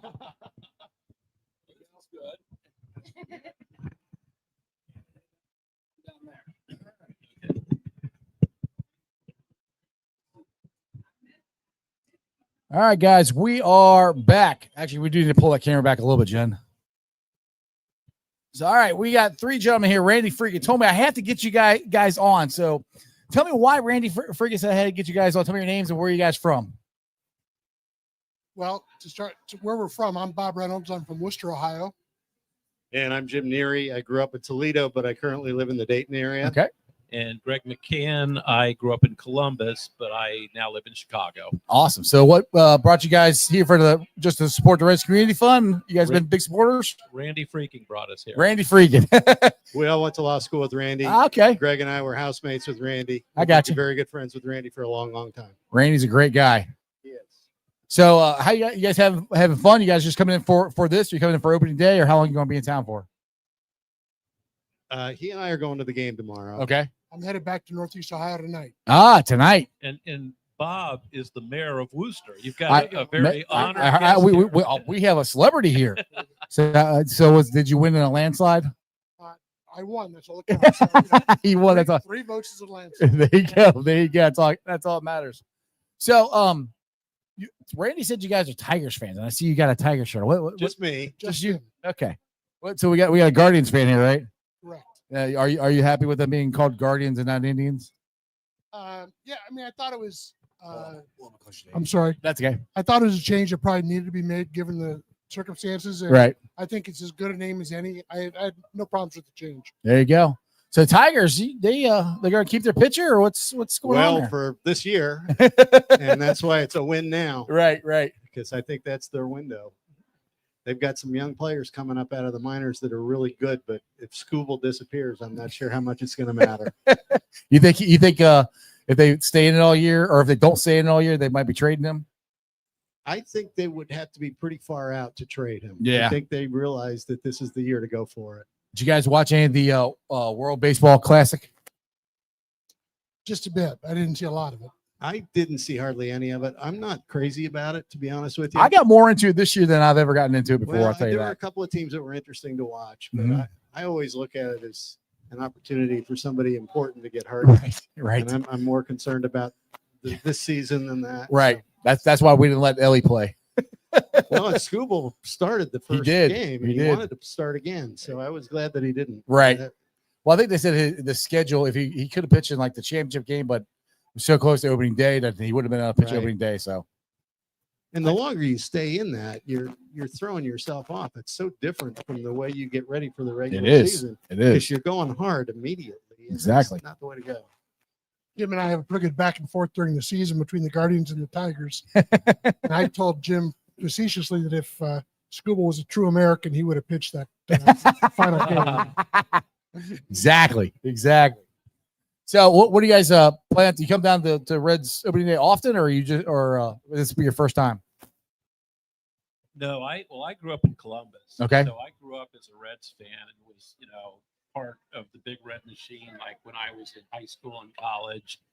And started coming. My dad took me to a game in '65. Was my first game. Nice. At Crosley Field. So I got one game at Crosley Field, and then started coming down to Riverfront. And when I got older and in high school, my buddies and I would drive down. So I've been coming to Reds games for a long time. Okay. Awesome. I was at Riverfront. That's the stadium I grew up with. And everybody talks about it was such a cookie cutter ballpark and everything. To me, that's the one I grew up with. I love Riverfront, but Great American Ballpark is, I think, awesome and unique.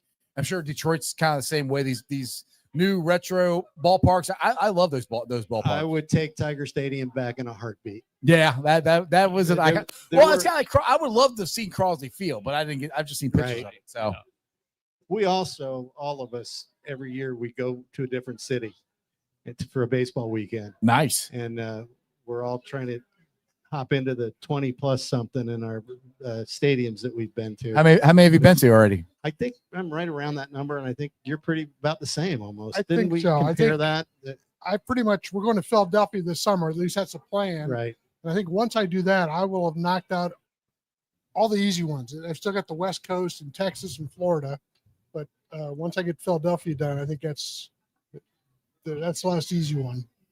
How many ones have you guys been to? I've probably been to 15, Okay. Including a lot of the ballparks that don't exist anymore. You say it's funny, you go to different ballparks in the same city. It could be two or I've been to 3 ballparks in Cincinnati. Right. And then on my 40th birthday, Jim and I were roommates in law school. And along with my brother, we did a baseball trip. And what did we do? Six stadiums in 7 days. Yeah. Oh, nice. Awesome. Yeah. Both in Chicago. Then we flew to Boston, rented a car, did Boston, New York, Philadelphia, Baltimore. Hi, Rosie. The Mets, New York Mets. It was awesome. Shea State when it was Shea. How loud was the airplanes? Were they loud the sound on TV or Shea? You notice them. Yeah, I grew up on the west side of Cincinnati, so we have airplanes going over my head my entire life. So it never bothers me. But people are like, "Oh my goodness, it's so loud! All you see here is airplanes over there." And I do think it's appropriate now to give a shout out to Gary March, another law school classmate of ours, who has been phenomenal at lining up premium tickets for us. There you go. And That's the key right there is tickets.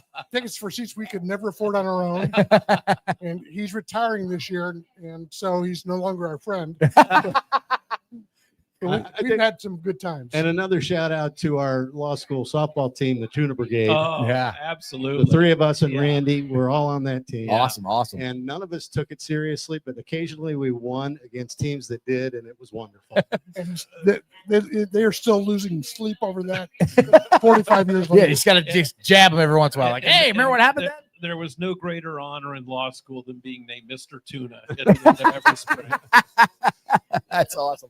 So when you guys got to go to Fenway, were you there when they had the seats on the Monster, or was that before that? They were not yet on the Monster. If I ever get to But go, that's where I want to go see the game at. Is up there. What we did, we changed seats every inning just to get a different feel. Yeah. That ballpark is awesome. Yeah. It's so unique and unusual. Our tickets said that we were like in The upper deck. in the upper deck in row Y or something like that. We got there and it was out by the bullpen, and we were like in this first or second row. Oh, nice. I mean, it's on the field. It's so irregular that they, it's Right. But it's what a great place. Yeah, that reminds me. I remember this. I'll never forget this. My grandpa, when he was still alive, he every year for my birthday, he'd take me to a Reds game. It's closest to my birthday. And one year we went there. And if you guys remember Old Riverfront Stadium, they had blue seats, yellow seats, red seats, green seats. Yeah. And they had the blue seats that are out in right field. So this guy, my grandpa was like, "Yeah, we're going to buy some tickets off the scalper here." I'm like, "All right, cool." And Chris Sabo was my favorite player then. So he's like, "Oh, yeah, I got him third base side right there in blue seats in there. I don't know, $20, $40 a piece." My grandpa was like, "All right, that's a great deal. Cool." We get in there. Right field. The blue seats, they're blue seats, but they're ones in the right field. So me and my grandpa would always laugh about that. Like, yeah, remember we had third base side. Like, yeah, no, it wasn't third base, it's right that field. was a big deal. Like I said, I grew up coming to Riverfront, and I was one of 6 kids, so we couldn't afford like the You try to jump lower over? seats, and, we always would buy red seats Yep. every year. And it was like such a big deal if you got yellow, and was it green or It was red, green, and then the yellow, and then blue. yeah, and like if you could ever get like those blue seats, Yeah. that was fantastic. Well, back the then. trick was too is to buy the red seats and then try to sneak your way Yes, down, right, yeah. because you had to get past the ushers. You just act like you've been there and keep on walking, and sometimes you get by them. Yeah, but during the Big Red Machine days, that stadium was selling out. Oh, yeah. all the time. All the time. All the time. I think that's a time-honored tradition in every ballpark. Yeah, see if you can get away with that. Exactly. And Randy knows all the ushers here, so we always manage to Yeah, get whatever yeah. we want. Who doesn't, Randy? Right, exactly. Exactly. We call Sean Casey the mayor of Cincinnati. I might as well call Randy Freaking the mayor of Cincinnati. Yeah, absolutely. And to talk about being old, when I was going to Tiger Stadium, the bleacher seats were 50 cents. Oh, wow. Well, I remember The most expensive seat, the box seats that were the best seats in the ballpark, were $4. Oh, well, I So- remember like when I was a kid, me and my dad would go, like I said, we'd go and we'd buy the top 6 tickets, and they were $2.50. And then we felt like where the football stadium is now, I think they call it the flats. We go there and find a place to park, Probably wasn't the safest place, but it was free. And we bring in our 2-liter bottle of pop and our bag of peanuts, go to the top 6, and then toward the end of the game, try to move down. Where was the parking? There used to be parking was it the Castellini Fruit Company? Remember, Chief? Do you remember that? We would always park in this warehouse parking lot and walk. I don't even know if that's around anymore. That was probably where the stadium is now. The football stadium. That's right. I mean, it's a completely different stadium. I'm thinking about when it was Riverfront. Yeah, that may well be. Yeah, all that stuff is changed now. I tell my kids, like, yeah, me and your grandpa used to do that. Like, really? And I'm like, and they want me to pay $20 to sit on bleacher seats now. I'm like, I am not spending $20 to sit on freaking bleachers, but it's for the experience. I'm like, I'm too old to sit on bleachers. I don't want to do that. When we were in law school, Columbus had a AAA team. It was a Yankees affiliate at the time. Was it the Clippers by Still then? the Clippers. And we used to go regularly because the tickets were cheap. It was easy to get to from law school campus. And AAA back then, it was amazing. We saw so many. We saw Cal Ripken. Oh, nice. In the minor leagues. We saw Jeter, Dave Rigetti, Mattingly, and you were always within 10 rows of right. the stadium. And so we would regularly go down there from law school to Clipper games. Yeah, I've been wanting to try to go. I still haven't done it yet, but go to the Dayton Dragons You haven't up been there. there? No, I have not. I heard that stadium's Very pretty nice awesome ballpark. too. Yeah, nice it's a ballpark. great little ballpark. Yeah. See, as an Indians Guardians fan, at about that same time, we could see AAA players in Cleveland. So as a Cleveland baseball fan, how'd you feel about one of the greatest movies ever made, Major League? It's kind of ripping on Cleveland, but saying Cleveland was coming back. At the time, if you're familiar, if you were a Cleveland Indians fan at the time, and there weren't a lot of us, that was very realistic in a lot of ways. I mean, they were such a rinky-dink organization at the time. They played a football stadium. Yeah, Well, a lot of teams did. Yeah. A lot of teams did, but they literally, the Chris Chambliss trade. Boy, that place felt big and empty. Oh, Oh, but it did. a lot of their big trades were made just so they can make payroll. Right. when we were in law school, which was from 79 to 82, we would go up to see an Indians game late in the season. It would be it'd be the beginning of fall of law school. So we drive up. They were playing in an 80,000 seat football arena. Right. And if the Indians were, out of the pennant race, which they always were, By May. we went to games where I bet there were no more than 500 people, 1,000 people in a stadium that seated 80,000 people. Didn't they have dollar beer night one night in Cleveland? 10-cent beer night. 10-cent beer night. Yes, I heard about that story. Well, and they're still selling lots of T-shirts commemorating that event. That was almost as bad as the Disco Demolition in Chicago. Yeah. Yes, all the great promotions of the those 70s. are two infamous nights from the 70s. Yep. Both of them. They don't have promotions like that anymore. I think they might go to jail if they did that now. All right, guys. Well, I appreciate you coming on. Well, thanks for having us. Good luck finishing your trip on trying to get as many ballparks as you can this year. Which ones do you have planned this year? Right now, Philadelphia. Philly's going right now. Yeah. Cool. Well, hopefully you'll get some more and be careful there because the vet they used to have a jail. I don't know about the baseball stadium. And Randy and I have been rooting for the I-75 World Series for that would be awesome. decades. That would be awesome. Maybe it'll happen. Hey, this could be the year. We got a chance. Yep. Well, thank you. Thank you, guys. Thanks for having us. Enjoy yourselves. Take it easy. Just like that, guys. We will be back here when I find some more guests. Stay tuned. Thanks very much. That was fun. Hey, thank you.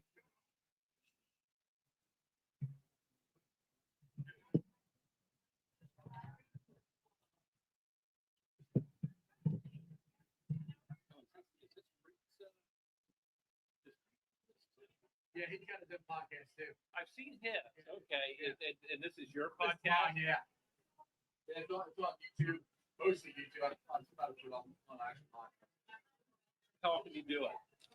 Monday through Friday, live at 5:30. Oh, every day. Yep. Every day. How many followers do you have? On YouTube, I've got over 3,000. Over 3,000. Okay, great. Facebook, I've got 7,000. Twitter, 4,000. Good on all of that stuff. Well, good luck with it. That was fun. Thanks. Thanks again.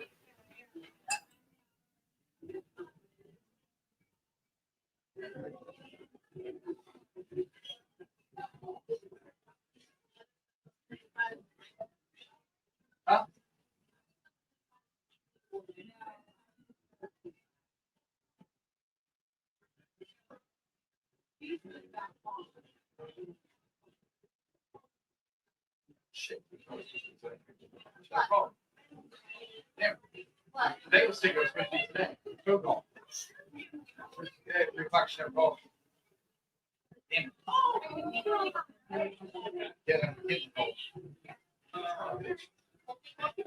it's all about show.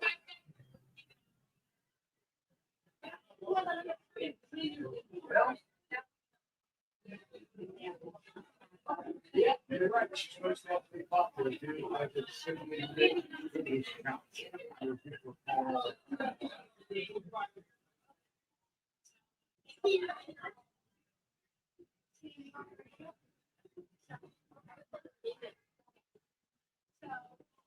huh? I don't know. I've been going around here.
All right.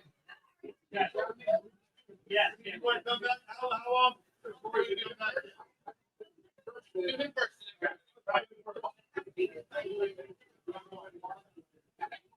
All right. This way. Come right in here. All right.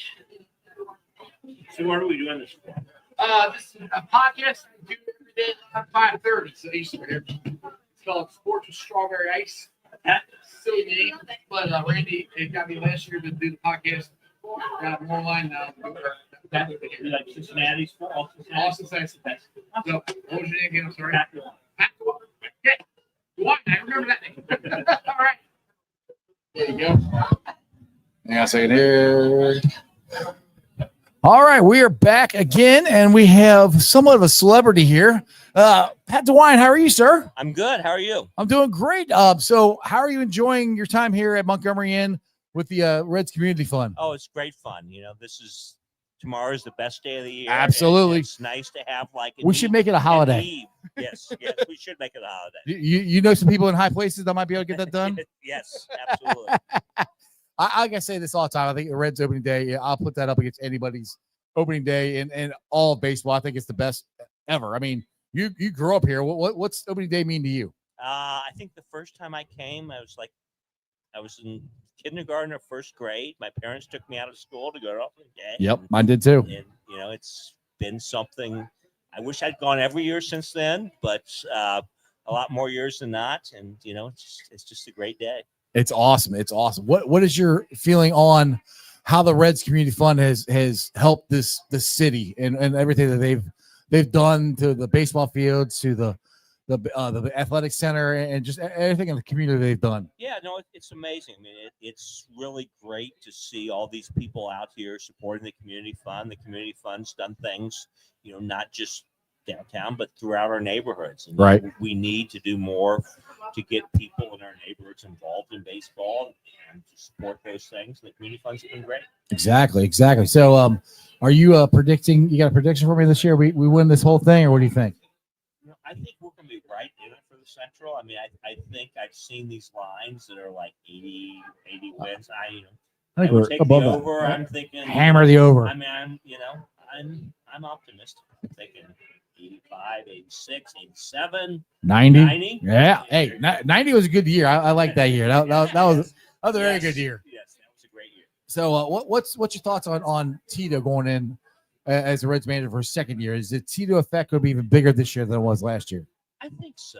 I mean, he's just phenomenal.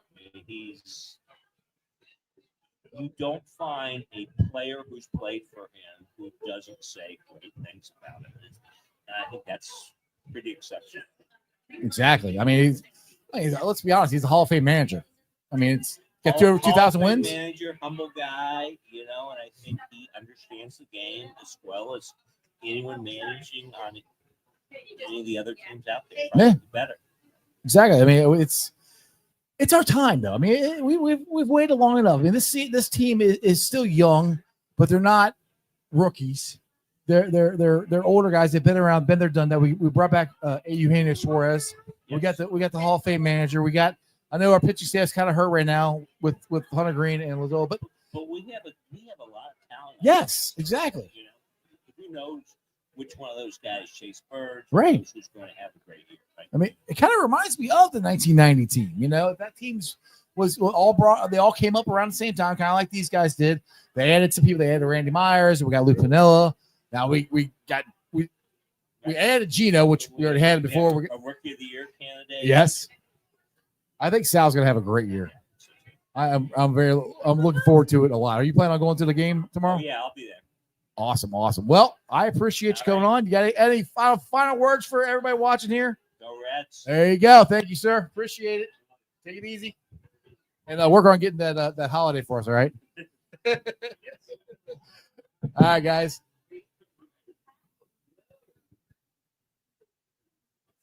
We will get some more guests on here shortly. Stay tuned.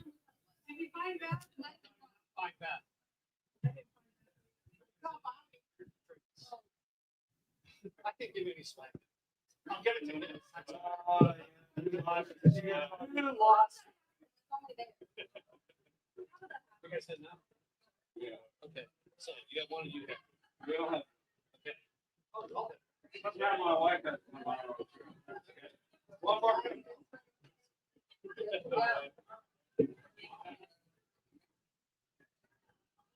Oh yeah.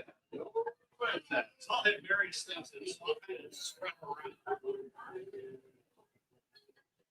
Mix it.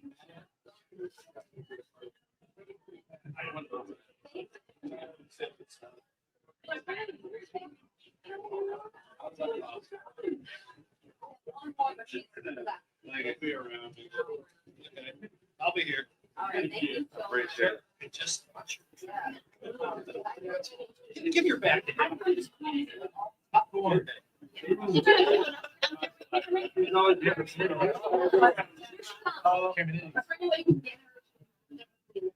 Sure. Sharon. Hey, she's not spilling her drinks. She's spilling.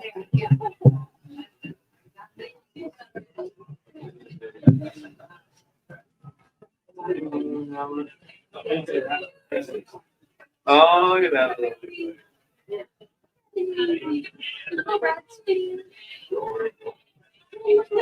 Ready for tomorrow. That's how young I started these two, so I get it. It's still sticking. Yep. Thank you so much. You're welcome.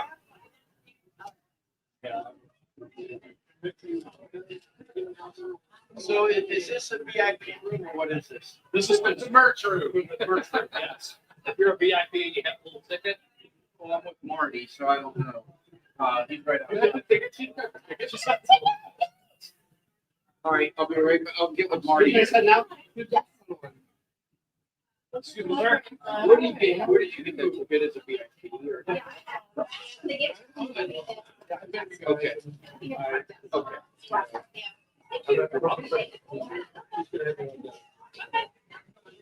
I think he was waiting for you. Yeah. But then he stopped. No, Pat Dwine. Well, I told him that Marty's out there. He wants to tell Marty that we were. Yeah.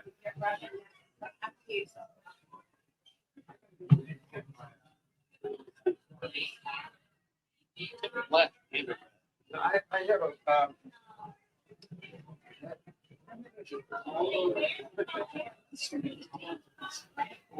One away, keep it for myself.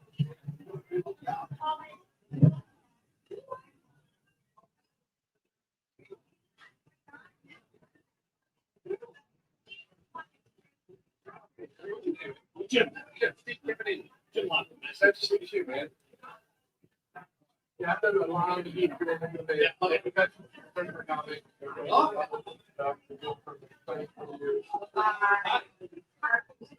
Great. Yeah, some people are leaving, so we're doing good. You don't hit your shirt. Oh, right.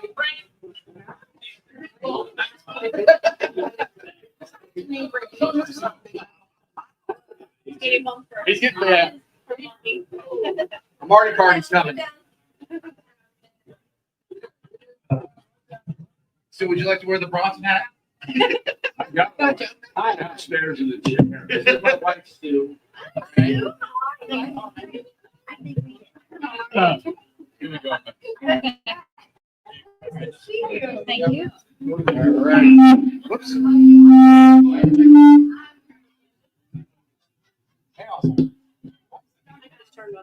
haven't had me here. I got that one on. Yes, that's right. He remembers. Look at that baby. I held that baby a while ago. Pumpkin? Is our grandbaby? grandson. Hi, little pumpkin. How are Look you? at that baby. That's my favorite grandson right there. Because it's your only one. It's the only one. How old is he? Well, that's what I Pretty said. My much. son's the favorite son, my daughter's the favorite daughter. He's That's all I got. bright-eyed, isn't he? That's the best.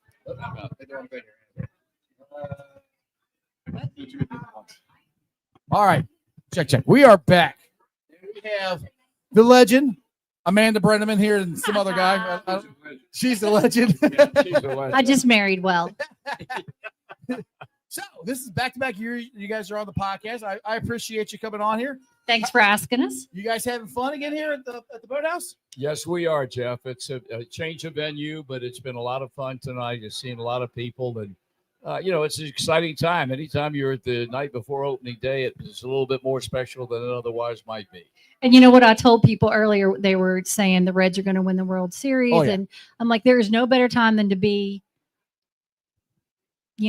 I don't want to say delusional, but there's no better Be time to be delusional. optimistic. Yeah, you should be Optimistic. yes, than the night before opening day. Exactly. Everybody's got the same record right now. Exactly. And I've said this a million times. I think I said it to you guys last year. Tomorrow should be a holiday for this city. It is. Can somebody please explain to me why the Reds do not kick the season off? There's a game tonight nobody cares about. The Reds should be the ones kicking the season off like they used to. Well, it's all about the almighty dollar. I can, like telling some people yesterday, I can remember when I first came back in the 70s, and every year we always played first. Yeah, we did. We were the only game that played that day. Then it gravitated toward we would be the first game to start that day, but then there would be West Coast games and blah, blah, blah. Then it got to be the case that you could start anytime you wanted to. The only thing that they allow to us still today is that we will always open at home. We'll never open on the road. And I guess that's a concession to the oldest franchise and at least we get that, I guess. Professional baseball. Yeah. Somebody told me though, Marty, because I brought that up at spring training. Someone said it was something that Marge did, some deal that she struck with Major League Baseball. I don't know if that's accurate. Somebody could find that out. I'd be interested to know that. But like he said, baseball games the night before is now the standard. Yeah. But at least we get to open at home. We know where we're going to be on opening day. It's always going to be here. Yeah. The only time that I remember last time we opened on the road was 90. That's because they had the lockout. So we opened up. Well, that's right. In we opened in Houston. Yes. That's exactly right. And that's where they went wire to wire. Exactly. Larkin hit the triple to in the 11th inning. In the 11th inning. Yes. I remember 1990. Like you, 1990 is my favorite team. Yeah. Because I was alive in 75 and 76, but I was like about that size. Right. Like my grandson. So 1990 was my wheelhouse. Chris Sabo, the Nasty Boys, Lou Pennell, all those guys. Speaking of Lou, how do you feel about him and Brandon Phillips and Aaron Harang going into the Hall of Fame? And Reggie Sanders. Yeah. Yeah, I'm thrilled that Lou's going in. Quite honestly, he's the favorite manager that I ever worked with, and I had great relationships with all of them, and Lou was just special to me. I had such great respect for him because, he came from the American League in 1990. That was his rookie year managing here, and his rookie year managing in the National League. And back then, the leagues played the ball game differently because we didn't have that the DH. They did. He was smart enough to surround himself with a bunch of coaches that had National League experience. And all through spring training, he let them run the game until he learned how the game was played in this league.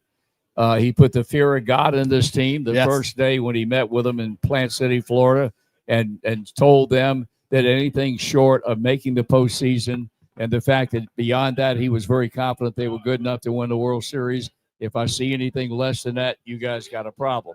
I think there were a lot of players on that team that were intimidated by him. Right. And I just thought he did an incredible job in 1990, and I'm thrilled he's going into the Reds Hall of Fame. Absolutely. We may have a truly iconic picture here one day, Marty. Yeah?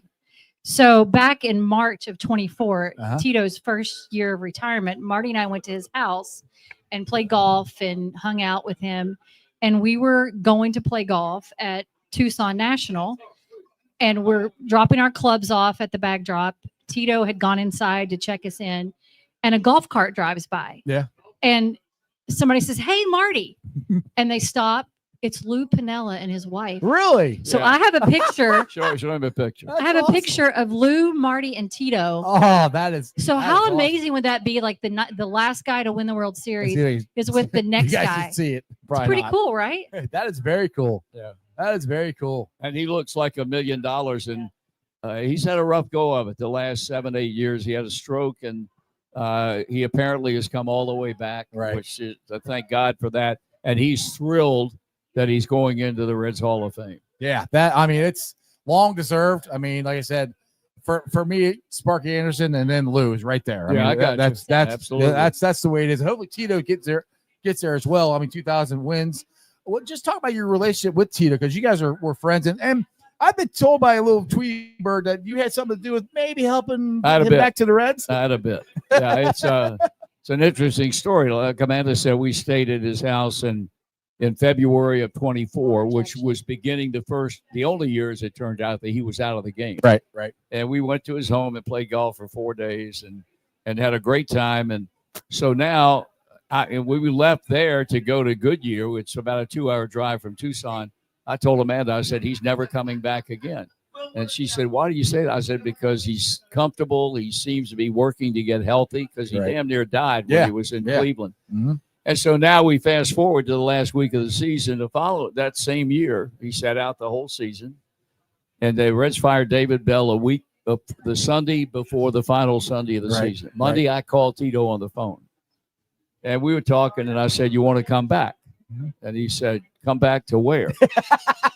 I said, do you want to come back, come out of retirement, manage? He said, what are you talking about? I said, you know, it doesn't surprise me you don't know what I'm talking about because you have this little world you live in and you know a damn thing about anything. Yeah, it's all golf and Arizona basketball, right? Yeah, Arizona basketball was big then. Yeah. And I said, the Reds fired David Bell yesterday. Would you be interested in talking to them? And he said, well, I wouldn't say no to anybody. And I knew then I had him. I said, stay right where you are. Don't move. I'll call you back in 5 minutes. So I turned around and called Nick Kroll, and I said, are you putting a list together? He said, we're in the process of doing that right now. Mm-hmm. And I said, do you have Tito Francona's name on the list? He said, well, why would we not? He said the last 30 years, he's the best manager in baseball. But he said, I don't think he's interested in coming back. I said, how would you know that? Right. And he said, well, I don't. But he said, we could give him a chance to say no. I said, you want his phone number? And he said, do you have it? And I said, who's never yeah. told you have? Right. I said, he's one of my best friends in life. Right. And I gave him the number. They called him. This was on a Monday. He and Brad Metter, the general manager, flew out on Wednesday morning. They sat down, just the three of them, at Tito's house in Tucson. And both sides said independently of one another, within 20 minutes, we knew that this was going to work. Right. And within 30 minutes, every time reference is made to the club, he referred to the team as we. Yes. Yeah. So it was a great period. He is a truly great manager and a better person. He's just a sensational guy. Yeah. And I'm thrilled that he's here managing. And nobody would love it more than I would if he were able to really accomplish something big in 2026. Oh yeah, and I think we got a good shot at because, well, this team kind of reminds me of the '90 team. All these guys came up all at the same time. That's correct. They got a veteran manager in now, and they added to me. They added Gino back. They got some better bench players and stuff. Kind of reminds me of that. You get that same kind of feeling? I think so. I mean, I know they all love each other. That was the biggest single thing that the 90 club had. Didn't make a difference whether you were black, you were white, and they all you crazy were too. Hispanic. It made And no they're all difference. crazy. Everybody loved everybody, and I think that's the way this club is here. They had a great manager in Lou. This team has an excellent manager in Tito, and they have to stay healthy, and that's the one factor that you can never predict. You know? They've already lost Green until July. They've got Lodolo now on the injured list, and I don't think he's going to be out long. But still, he was supposed to pitch game number 2, and now he won't. So they've got to get healthy and hopefully stay that way. Yeah, we need Chase Burns and Rhett Ladder to really step up, which is I'm confident they can, but they are going to be on innings limits, and that's going to – how much is that going to hurt the Reds later on? And have you looked at our September schedule? Yeah, it's bad. It's a gauntlet. I mean, that's brutal. We always like to say that Major League Baseball is like got it in for you, but it's a brutal schedule. Like, Reds, you want to win? Okay, you got to go through all this. You got to go to the Dodgers and then play the Dodgers at home, and then exactly. Like, thanks a lot. Appreciate it. But just talk about this night, and it goes toward the Reds Community Fund, and I think Reds Community Fund it does a great job, just a different baseball fields and everything that they've done for this community to help promote baseball and help this community. What are some of the stories you have about the Reds Community Fund and what they've done to help the city? Well, I mean, in the general big picture type of way, what they've done for the inner city kids in this town with the baseball academy, and all the things that they have going on there, almost on a year-round basis. And the willingness of former Reds player. I know, God bless him, when Dave Parker was alive, he was a regular out there and working with kids. And I think every player that comes through town that Charlie Frank can make contact with is more than willing to go out there and work with these kids. They've involved themselves in leagues in which they play in. They've had some teams that were nationally ranked and played into the postseason. The ballparks that have been dedicated all over the city and refurbished them in areas of the city that the parks were terrible through neglect and the lack of funds to make them better. And they just do wonderful things. I've said a million times, if I had one person that I had a reason to form a foundation and to raise money for that foundation, it's a slam dunk. Charlie Frank would be the guy without any question. The job he does, the job that Randy Freaking does to put this whole thing together every year and raise the money that they raise, with all of it going to the Reds Community Fund.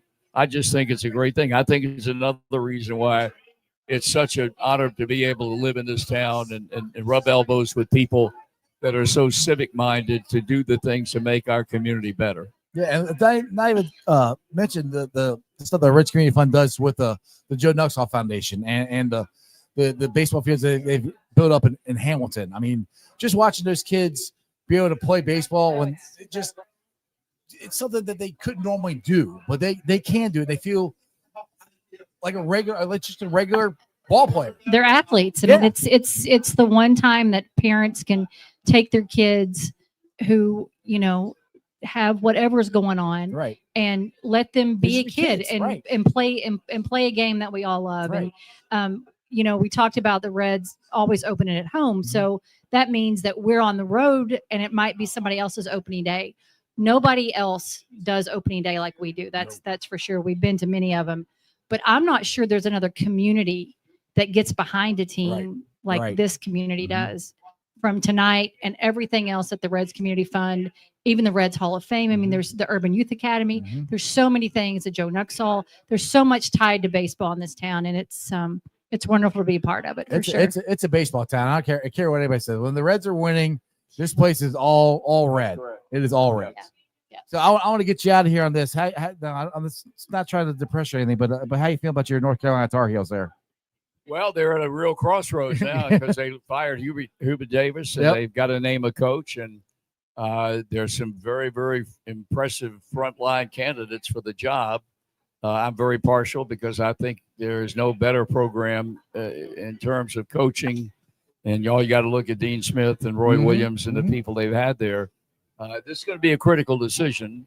I was told today by through a very prominent college basketball coach with ties to this city that said they already have their guy. Oh, really? But they're not talking about it. Apparently, if that's true, I think it's because whoever it is a team that's still in the NCAA and they can't. And can I just tell you, Marty is a diehard Carolina fan, but he is the worst college fan on earth. They're going to lose every game. He didn't even pick him to win the first game, which turned out to be right. You're but right. I mean, I was right. But I mean, that's the kind of fan he is. He's terrible. Can't let your heart get in. He's terrible.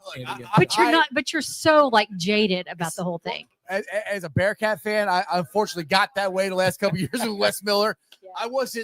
I'm never going to root for anybody to lose their job or anything, but I'm glad we've moved on from him. I think Jared Calhoun's going to be a pretty good pick. They made a good choice. I think they did too. Yeah, he's a very good coach. Wes is a great guy, but sometimes the fit's just not right. Yeah, that's right. Yeah. That's right. Exactly. Well, the fit with Cincinnati was definitely for you. That's sure was. Sure. That's for sure. Thank you, Jeff. Thank you very much. Thanks for having us. She needs to get her own podcast, by the way. Oh, I know she this should. is like work. Thank you for having I do us. it every day. It's a lot of work. I know. Thank you, sir. All right, man. Good to see you. Thank you very much. See you guys next year. Yes, sir. All right, guys. We'll be right back with some more. Stay tuned. Might as well.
You're Steve Camdi? I've heard of it. Like, just, just. I got you.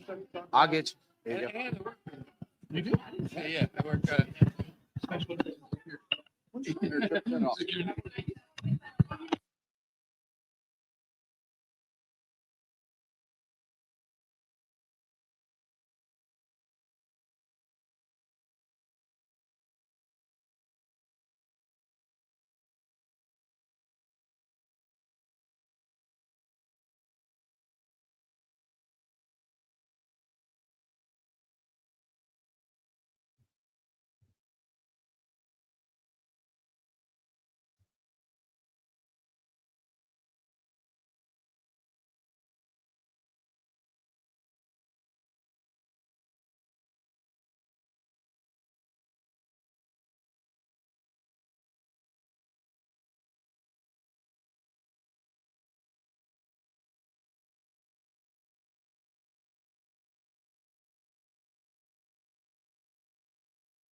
Exactly.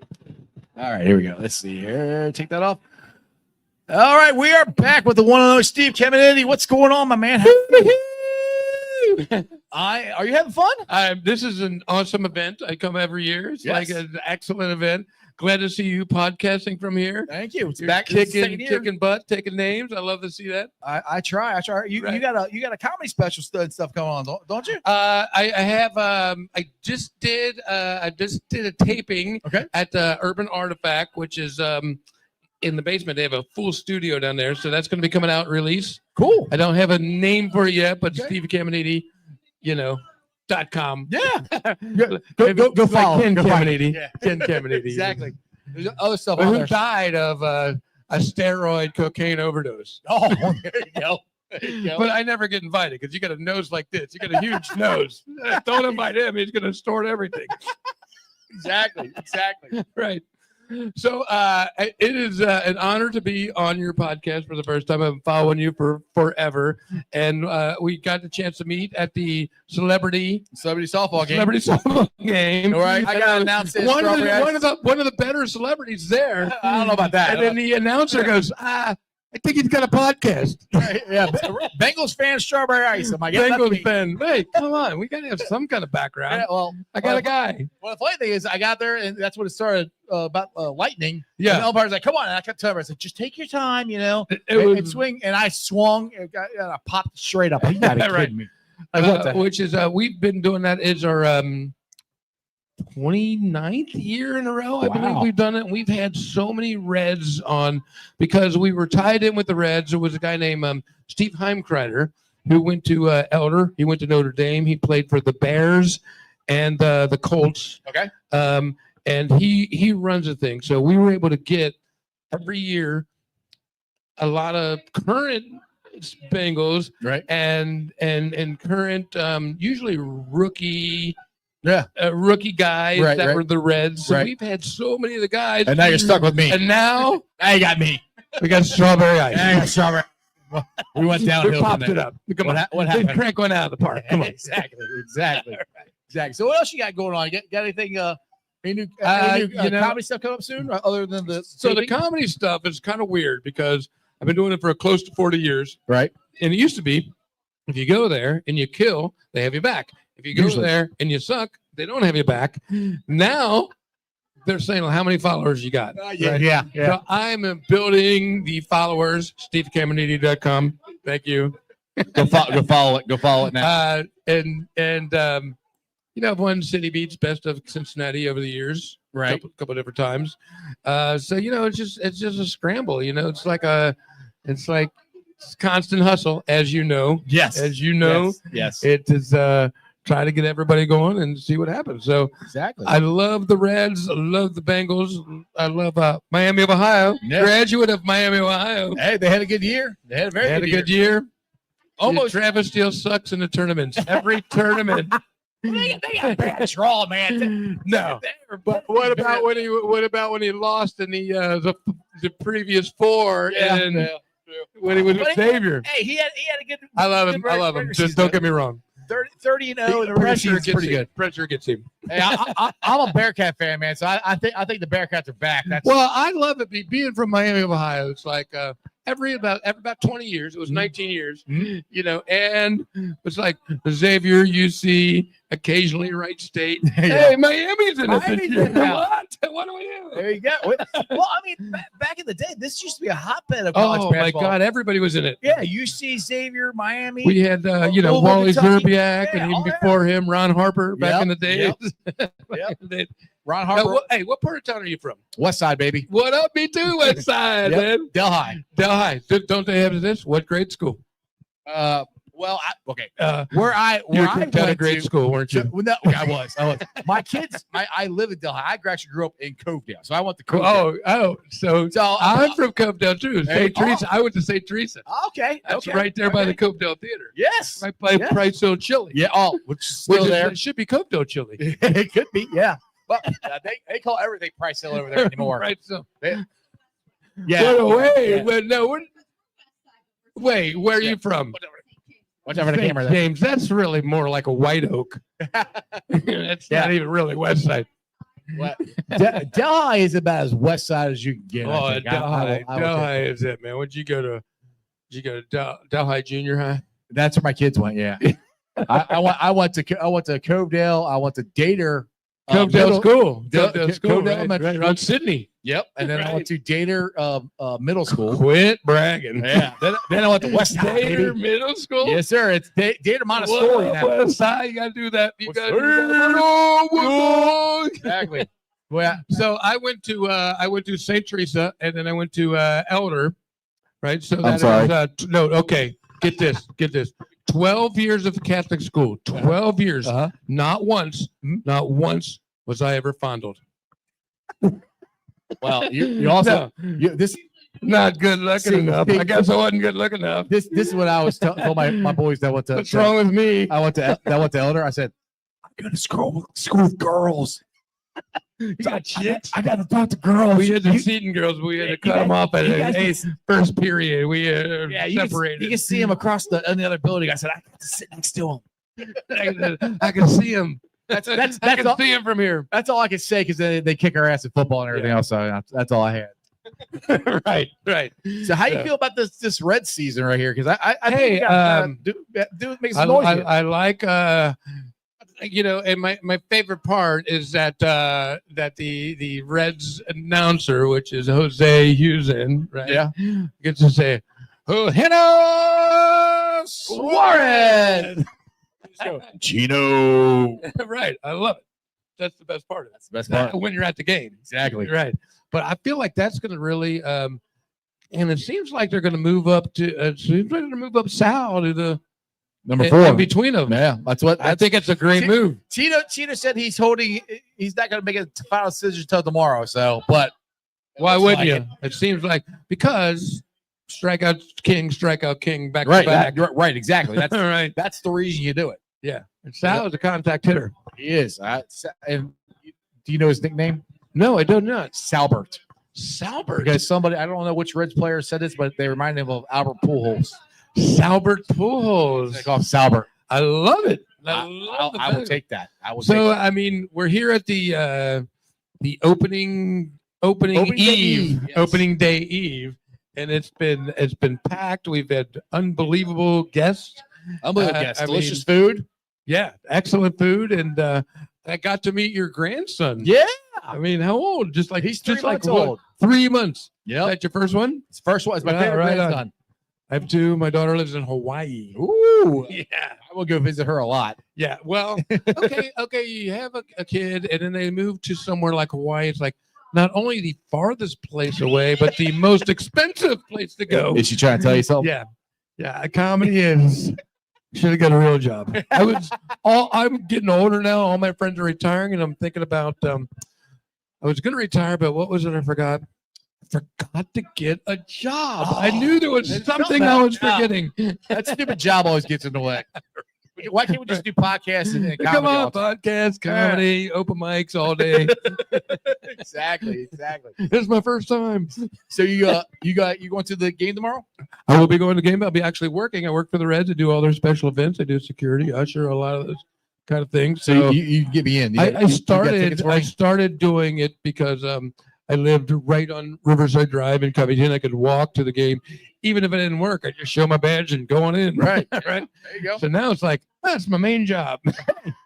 Things are going sideways. So can you hook me up with some tickets for I tomorrow? got a guy. All right. I'm Italian. Okay. I've been learning Italian too. You want to hear me say something in Italian? Hold on a second. Wait a Want to hear me second. say You said you're Italian, but I'm now you're Italian. but now you're learning Italian. No, I'm learning how to speak Italian. I'm an Italian heritage. I thought you were Italian. You guys grew up talking like that. Yeah, we do. But I tell you what, you want to hear me say something in Italian? Go ahead. What do you got? Get in the trunk. I got a guy. I got a guy. Jews too. You're talking about the first thing or the second thing. Well, forget about it, man. Just forget about it. But hey, forget about it. Forget about it. Hey, we're having a great time. If you're having fun, it's going to come across fun. So. Exactly. Serious? What? So were you able to hear Bronson and his music tonight? I did listen to Bronson. I've seen him many times, and he's just taking the city by storm, man. Bronson's awesome. Bronson is good. I mean, just needs to share with the rest of us because first of all, he's a Major League Baseball player, right? Major League Baseball player. They get all the chicks. Right? And then who else gets all the chicks? Rock and roll stars, right? He's a baseball player and a rock and roll star. Come on. Comedian. Oh no, we get no chicks at all. This is close to Bronson as I'm going to get this to Harry. right here. Right. All right, Steve, I'll get you out of here on this. Yeah. Give me a prediction here. How many wins do you think the Reds got this year? I think 87. 87 to win the division. 87. I think yes. I think yes. 87. I like that. I feel like 87 is the number. This early season pitching type of deal is a blister. Yeah, Come on. blister. I got a blister. Yeah. I got blisters on my blister. Who's that musician? I got blisters on my blisters. So anyway, it is a pleasure to finally be on your podcast. I think during the season we should do random all the way through. It's every day at 5:30. Just every day 5:30. Look me up, man. I'll get you back on again. We'll talk some Reds and how they're going to win this. Talk some Reds. We'll talk. I could tell you the inside of the stadium. I know the operations. I know in the tunnel. I know where the. I'll send you a link. The boiler room. The boiler room. Yeah. I can get you in there. Yeah. I got a guy. I got get a guy. you in the scoreboard. The scoreboard is going up in the scoreboard. Very few people can do that. We should do a podcast from there. Podcast from there. That'd be cool. That'd be cool. Awesome. That'd be cool. I'll make that happen. All I will right. make that happen. Thank you, Steve. I appreciate it, man. Thank you very much. SteveCamdi.com. Very, very famous comedian. Exactly. Hey, make sure you plug your stuff in before I let you go. Okay. Thanks. Good. I said, What do I gotta do? plug your stuff. I'll plug myself. Plug your stuff. Yeah. That's a whole different program. Promote your stuff. Your website. SteveCamdi.com or Thunderdick.com. It doesn't take you to porn, but it will get you to my website. And look for me. I'm up for City Beats Best Comedian in the City. I've won it in 2 different decades, so that's kind of cool. Look around. Come out and see it. There you Enjoy go. it. Sounds good. Thanks, Steve. Thanks. Take it easy, brother. All right, stick around, guys. We'll be back with some more guests shortly.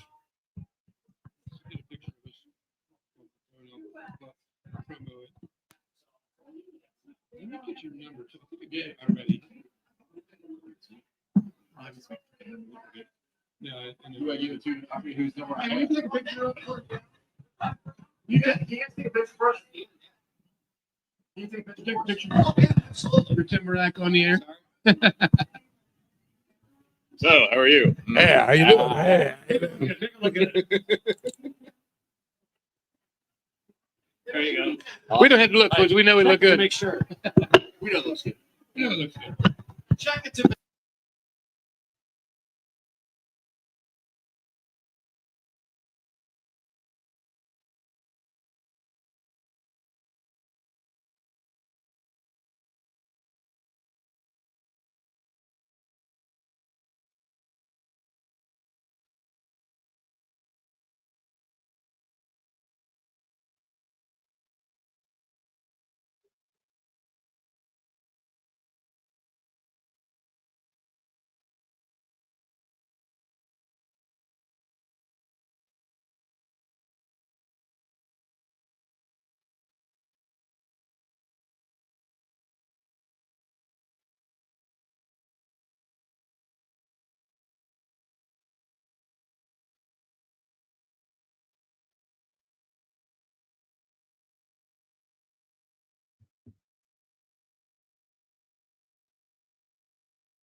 I'm a game day salad manager right now. Okay, that's all he had. Yeah. Official. Thanks, dude. Like that. Awesome. Get that off there. Come on. I'm Jeff. Jeff. Gotcha. I know you're Strawberry Ice. Yeah. Yeah. Yeah, you go, Jeff. That's fine. All right, guys. We are back here with Thomas. Right? That's the name, right? Yep. All right, good. There's his partner in crime. You want to come on over too? Come on, talk about Split the Pod, Jack. Yeah. We're doing talk about Split the Pot here, 50-50 raffle at the Reds Community Fund. Just click the blue button up. And people online can actually get on this too, right? Yeah, of course. As long as you're in the state of Ohio, there's always a common misconception that you have to be a resident in Ohio. That's just false advertising right there. You just have to be physically in Ohio when you participate. Got to be 18 years or older. But Reds5050.com, we have a special tonight as well where any $40 or higher purchase that you make, you can buy one and get 3 free right now. So take advantage of that before it's too late. Where did they get that again? How can they get on? It is Reds5050.com. Glad you said, because I don't know what I tried to say there.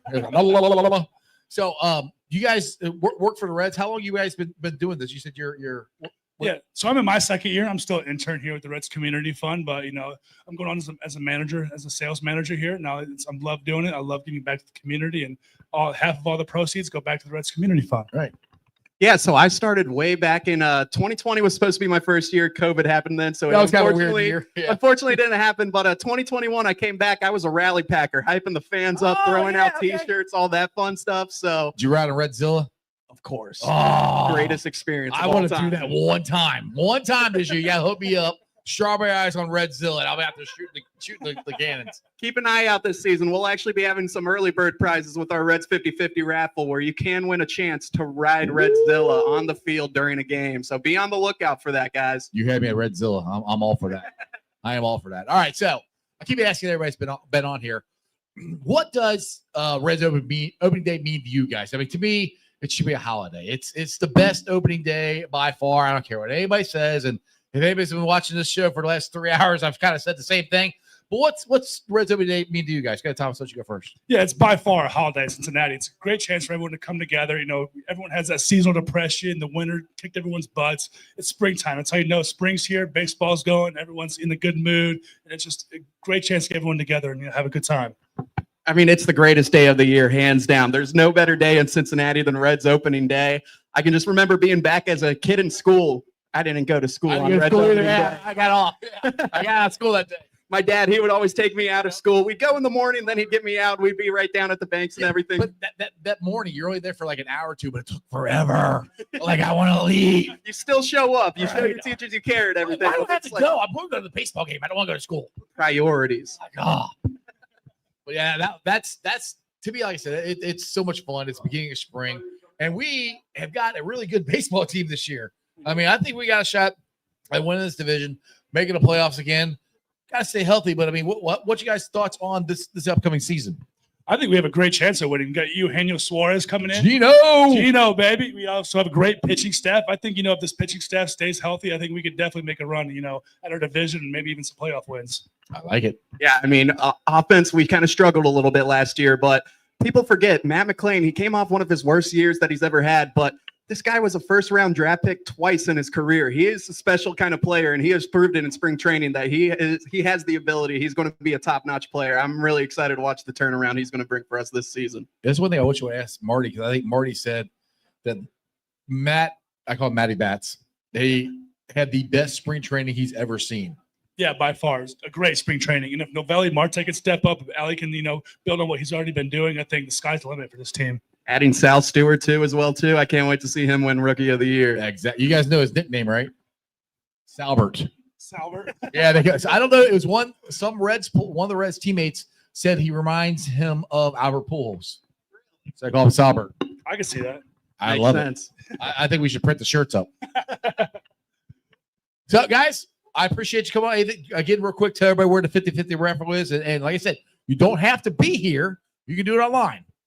Yeah, for sure. I mean, if you really want to know about the Reds Community Fund, for me personally, it was just growing up, I was always fortunate to be able to play the game of baseball and everything. And it drives me nuts that there's people out there who physically can't afford to be able to play the game of baseball or softball. And there's no kid that should not have the chance to throw a baseball, swing a bat, just be on a team with all their friends and everything. And the 50-50 raffle, this is that opportunity for you to help those kids be able to play the game of baseball and softball. And yourself, you can also win as well too. So take advantage while you can. It's definitely a win-win. You help the kids out, and for opening day, you have a chance of winning. We're thinking half of $200,000. Last year, our jackpot was around 200 grand, so you get half that this year. You help kids out. I think it's a win-win all the way around. Sounds good. And if any of you guys win out there, you got to split it with me. No, I'm just kidding.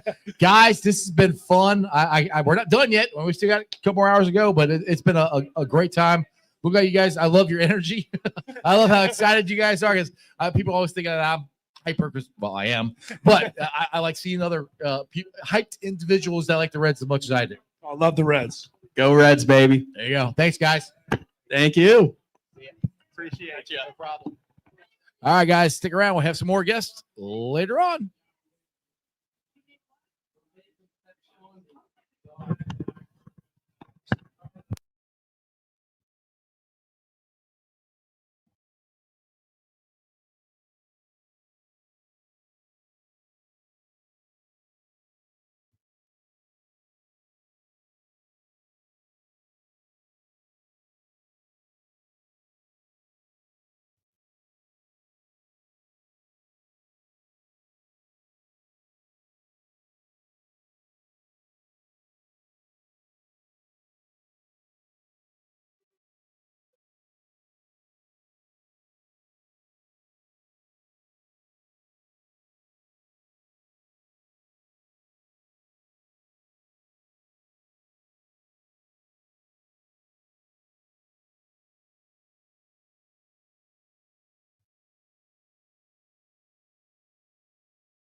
standing around. So, yeah. All right, we're back with, I like to call her Mixology Molly. What's like going that. on? How are you? I am enjoying a delicious drink. Do you like it? Hey, it's non-alcoholic and it's still good. Cheers. Hey, amen. Cheers. There you I go. still, my job is alcohol, so you know, have to keep with it. I like it. Like I said, it's peanut buttery. I like it. And good. So how's things going? Things are great. You were on last year with me, I think, at this time. I was here. Yeah. I love this. I always tell Randy, if you don't have me, I'm going to be so mad at you. I love this event. I think it's fantastic. It's great to like do something great for the foundation. It's really great to do stuff for the Reds. And this is like, to me, the beginning of spring. Oh, this is definitely the beginning of and spring. summer, you know? Exactly. All the above, which I was wearing a t-shirt in here when it's hot in here. Now, starting to clear it out, starting to get a little cool now. I mean, Cincinnati spring, you never know. Yeah. Wait till this weekend. It's going to be like Right? 50. Exactly. So tell everybody a little bit about yourself. What you got going on? I've got lots of stuff going on this summer. I'm going to be doing, my Cincinnati gin's doing really well. Awesome. And I'm going to be. Where do I get that at? You can get it anywhere in Cincinnati, like any liquor store, state store, but Party Source, they always have it. They're our biggest customer. And there's a lot of great bars that are carrying it now. So thank you, everybody. I appreciate that. But I'll be doing a bourbon with the Neely Family Distillery this summer. Hidden Barn. So you'll be like looking for that soon. You'll be on the bourbon trail, huh? Oh, hell yeah. Yeah. I love bourbon. I love it. It's awesome. That's good. That's good. Yeah. But I'm doing consulting and a bunch of other stuff. I'll be at events and stuff this summer too. Awesome. Yeah. You'll see me So, around. you're gonna be out and about. What's one of the you deal with people and drinks. So what's one of the craziest drinks that you've ever made for somebody, either to get them as drunk as fast as they can or No. whatever? What do you got? My goal is never to get as drunk as fast as you can. I don't like neither. that. Then I have to deal with you. So Exactly. oh, thank you, darling. There we go. She got Aw, her hoodie now. I love it. So what am I like? I'll tell you, one of the coolest drink things I got to do. That's a better way to put it. was- The coolest drink. Yeah. It was with P&G. Okay. Like it was their perfume department at P&G. And they called and they said, hey, we want to send you some samples of the different perfume, like different scents. Right. And then we want you to be inspired to smelling this to make drinks like around that. And it really was. It was such a cool experience. And I came up with some really crazy things. Yeah, that would be It's really awesome. cool. That'd be hard, I would think, to try to. It was amazing. It like really expanded things. Like I had to think outside the box. Right. And like it was really neat. So one of them I came up with, it was this like, it was cantaloupe and eucalyptus together. And you'd be so surprised how well that goes together. It's so good. So it was awesome. It was one of the coolest things I ever How got many to drinks do. did you make out of that? We had I think we had 5 different samples. So we made 5 different drinks. Nice. And it was cool. And then they all came when I owned Myrtles. All the P&G perfume people came there and I just made them all the drinks and, they got to like experience that. It was just like one of the coolest experiences. That sounds It like was it. really So- neat. So I don't want to keep you from your. No, I know. I've got to go out there and there's All the right, people waiting at my bar. So I probably have to go. Awesome.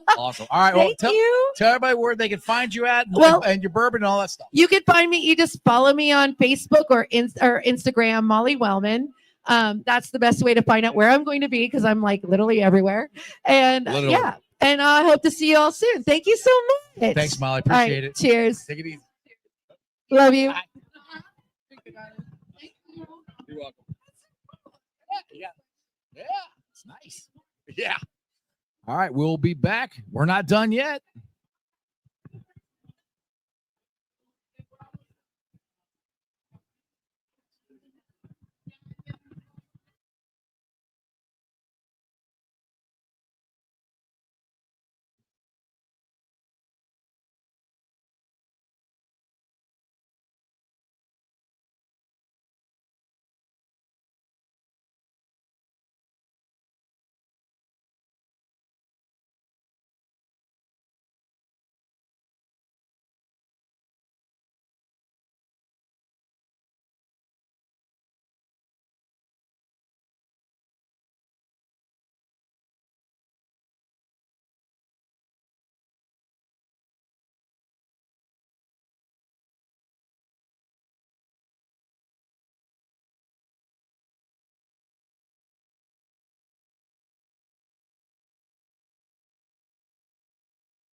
All right, we are back again with the man who is responsible. You were right.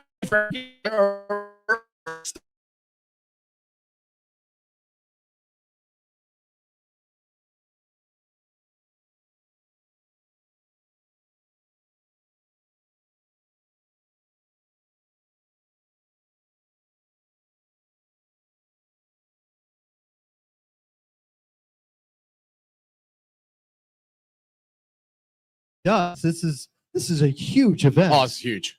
And people are having so much fun, and it's just got the right amount of prep into it. It's just comfortable and loose and fun and authentic. It's just like Randy. So we're so thrilled that we've been doing this now 14 years. Yeah, this is my second year, and I'm thrilled to be here. It's awesome.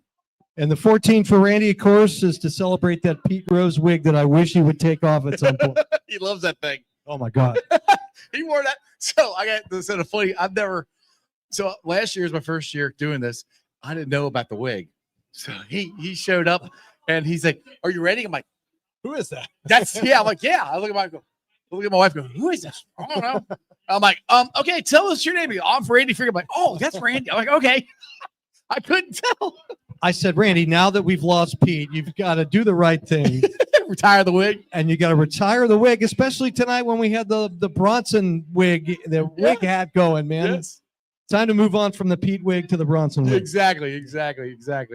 All right, so talk about what we're here for is the Reds Community Fund and what the Reds Community Fund does in the community, what it goes for. We all know about the baseball fields and the baseball academy and stuff. What are the other things that the Reds Community Fund does for the community? Well, our 4 pillars are, not surprisingly, baseball and softball, but then also education and community building. So the community building is the ball field renovation and the investment in all the play spaces throughout the region that we've really been doing for 20 years since the Castellini ownership. And then we also have our education programs where we do a lot of our grant writing, because what we're doing at the Youth Academy with the kids that use it year round and that are with us multiple times a week. We've got about 350 kids that are every week users, part of our RBI program. So they're our primary tenants. And if you're a 9th through 12th grader, which is about 150 kids, then you are required to be in our scholars program. That means you're getting everything from resume writing training to essay writing. We had AAA in a few weeks ago. We're teaching the kids how to change oil, how to change a tire. We have a mentorship program. We have a writers and a book club. We have so many different workshops and seminars because our goal is to help create major league citizens. Right.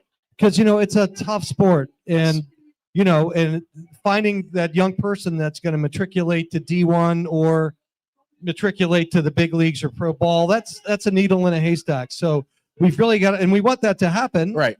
But we also want to make sure that the kids that come through every day are going to be that much more prepared for life, and that they're going to want to come back and volunteer and sometimes work with us at the academy, but stay connected to the game, be a fan for life, and give back through the game. Yeah, that's awesome. And that's, if you want to help, you just want to help people out and make this world a better place than it was when you got here. And that's what the Reds Community Fund does. And I think I don't have any other community funds to compare it to, but I'm sure it's one of the best in Major League Baseball, just for the stuff you guys have done.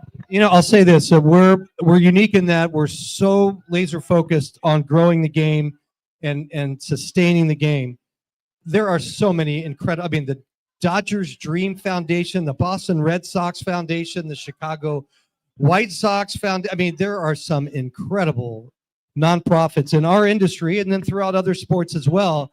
I think where we're really unique is we understand that we've got to be on the front line identifying where the next generation of kids are coming from that play our game. Mm-hmm. Because, when I was growing up, everybody spoke the game, and every backyard had a wiffle ball field. Oh, yeah. Everybody was playing pickle. Everybody was playing catch. Everybody was playing, wiffle ball. Or you had maybe 6 or 7 friends, and you'd shut down right field and play Ghost runners and all ghost that stuff. runners. Yep. It was part of growing up, and there was such a beautiful piece of the imagination that came with that. And the world has changed, right? I mean, for more reasons than you and I would want to get into. Right. You know, I mean, just look at the challenge. You know, there's flag football now that the NFL underwrites. Right. And it's awesome. My kids played it. And I loved it, man. It was so well done. But now that's an official spring sport. It's already taken a dent out of girls fast pitch softball. It's taken a dent out of track and field. And, you know, lacrosse and soccer have, you know, we're so thrilled that they're thriving in our community, but it's also, Try that one. thank you. You know, it's also, there are a lot of headwinds, you know, for baseball and softball. So we're really unique, I think, out there that we're so focused on this. We were the first team to build the youth academy that has the indoor training space as well. Because Houston and LA and New Orleans came before us, but you really didn't have a city that needed the indoor space too. So now there have been a handful of others, the Rangers, the Royals, that have followed in our footsteps. The Cubs have been, you know, their ownership has been through multiple times. So we hope that we've, you know, thanks to Joe Morgan and his leadership, you know, over a decade ago, we hope that, you know, we've created a breadcrumb trail for other markets, because you need a hub like this. Yes. And it's such a testament to what the Reds are trying to do in the community, because it's not just about baseball and softball. It really is intended to be something for the entire community. And we really feel like the community knows it's theirs. Yeah, it's developing young people into young adults. I mean, that's the best thing you can give a child. And you know, the other thing that's so great about baseball and softball, the diamond sports, is they teach life. I mean, every sports, you know, that experience will teach you failure. But you know, I mean, Joe Burrow could go 29 for 32 with 5 touchdowns, hopefully, and no picks. And our defense sucks, and we still lose. Yeah, I didn't. Hopefully not. But you know, I mean, a quarterback could basically play a perfect game. Obviously, might get hit, and something might go wrong. I mean, Joey Votto can hit 320 and be the best hitter in baseball, and still 68% of the time going to have to walk back to the dugout frustrated. So, you know, and when it's just, you know, pitcher versus batter, it's a team sport, but you know, you're on an island and you've got to learn how to handle that moment and settle your nerves and deal with disappointment and come back. And hear so many coaches say next pitch. That's such a great metaphor for life, right? I mean, and again, every sport, you miss a shot, you miss a free throw, but I think there's something unique about baseball. The other thing I love, you don't have to be the biggest, the fastest, or the strongest. Joe Morgan, you can argue. Pete Rose, right. I mean, Joe was 5'7", and he was the best player on the best team, arguably, in baseball history. I don't know if he gets scouted today, right? He might not. You know, but I love that about our game. If you're not the biggest kid on your team and you know the game and you work at it, you can earn a varsity letter. You can get in the conversation for a college scholarship. It could change your life. We have a guy like that on the team now, Matt McClain. I call him Matty Bats. I mean, that guy had one of the best spring trainings ever. Hopefully it goes into the season. But, I mean, he's not tall. He's not strong. I mean, he's strong, but he had to work at it. I mean, he doesn't have God-given ability like Ellie De La Cruz. See that guy stand next to Ellie, and you he's up to his, like, waist. Oh, my God. It's so funny. But they are, I mean, Matt McClain, and we said this a year ago, you know, he could be the single biggest difference maker. Oh, absolutely. And, you know, even though he struggled last year coming off the shoulder injury, you never, ever could tell. No. He was the same professional. And, you know, my favorite play of the year was they won the last game of a 3-game series in Boston. And Matt was playing short for Ellie. Right. And the Red Sox had the tying run at the plate, nobody out, and a runner at second. I think it was Roman Anthony doubled off the wall. So he brought the Red Sox within 1, and the ball rolled back. It looked like towards the infield. So Anthony went to third. Matt McClain ran all the way out to left field to back it up, picked it up, threw a seed, threw him out. I mentioned that to Terry Francona in spring, and he goes, "That was my favorite play of the year." I bet it was. That was my favorite play of the year. I'm like, mine too, Tito. Exactly. So tomorrow, let's talk about Reds opening day. And what does that mean? I've asked everybody this. What does that mean to you? Because, I mean, to me, it's the best opening day out of any Major League Baseball city. I think we do it better than anybody else. But as a Cincinnatian growing up here, what does that mean to you? Because me, it's summertime, it's baseball, season's back, springtime. It's the Red. there's no one word to describe it. It's just awesome. Yeah, I mean it's community. It's the opening day Fenway Market Parade, and if folks haven't been lucky enough to take part in that or be out on Race Street or Fifth Street for it, it is such a unique slice of Cincinnati. And what I love most about it is if you look up and you see all the people in the windows, it just everybody is on the same page. Everybody's wearing red. Everyone's in a good mood. It represents the hope of spring, the hope of another season, the significance of this team in this town, you know, from the parade to the block party to, you know, to the game. It's just, yeah. And, you know, I was talking to a reporter from St. Louis today, and she was saying, you know, hey, don't hold this against me. Grew up a Cardinals fan, love opening day. She said, but I've been here for a few years, and I don't, you know, there's nothing like this. And St. Louis is a great baseball city. They are. But she said it's, you know, it's a fun day, but it's not like this. It is, you know, it is probably above any single day what makes this, not just this city, but this region unique. It should be a citywide holiday. I've said that for years. It really is anyway, you know, and I mean, I never went to school on that day. My dad had made me go for the first hour. I like two. that. Okay. And it was the longest hour and a half of my life. I'm like, can we hurry up and get out of here? Yeah, I didn't bother. I wish he had, but I gotta go to school. I'm like, really? I don't want to. You know, our block party, which takes place from 11 until 3:30 tomorrow. One of the cool things about it, other than it just being a complete sea of red, I'll be down there, is that you don't have to have a ticket to the game, right? Nope. So if you go to the parade and then you come down to the banks and you hang out at the party and you listen to DJ E-Train and the Naked Karate Girls and you're digging the music and the sunshine and then you're right outside the ballpark. If you don't have a ticket, you can watch the game on one of the big screens down there. You can hear the roar of the crowd. You're right there. So I mean, I love the fact that it just makes that opening day experience more accessible. Yeah, it's unbelievable. Now with the excitement of opening day, we have another, I think, excitement this year is the team itself. And I told Marty Brennaman this on the podcast earlier. I think, and he would know better than I did, but I think this team kind of reminds me of the 1990 team, where they all came up about the same time. They've been playing for a couple years. They got a veteran manager now. Now they added Gino back. They got a veteran presence here. Guys been there, done that. Just won the World Baseball Classic. I think they got a shot to win the division at least. And once you get in the playoffs, who knows what happens? The other thing that I don't think people are talking enough about is the fact that, Francona's in his second year now. Right. A year ago, he was getting used to everything, right? He'd been off for a year. He's got a coaching staff that's, he brought back some familiar faces, but for the most part, it was new people. It was, figuring out where everything was, where to, everything for him.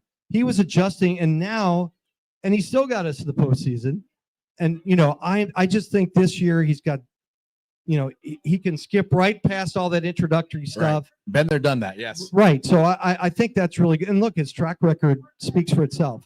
The very first meeting that he had with the team this year, the first thing that he did was, he had the team literally recognize the job that our front office had done to bolster the bullpen, to bring in Suarez, to add, some of the outfield depth. And he's done a terrific job. So man, oh man, we're ready. We're ready. We're ready. This town is so dying for a winner, especially in baseball. It's like, yes, it's a sports town, but it's still a baseball town. I don't care what people say. It's a baseball. When they win, there's nothing like it. Hey, I'm a huge Bengals fan, but the Reds have been around 100 years longer. Yeah. So it's and the fact that it's every day. And look, football season's awesome. Of course, it never stops, but the season itself is. Tell me about it. I got a podcast. I talk football all the time. Yeah, it's so much fun, and hopefully the Bengals will be right back in it this year. But there is nothing like a team that comes together, and that 12-game winning streak in 2023. That was awesome.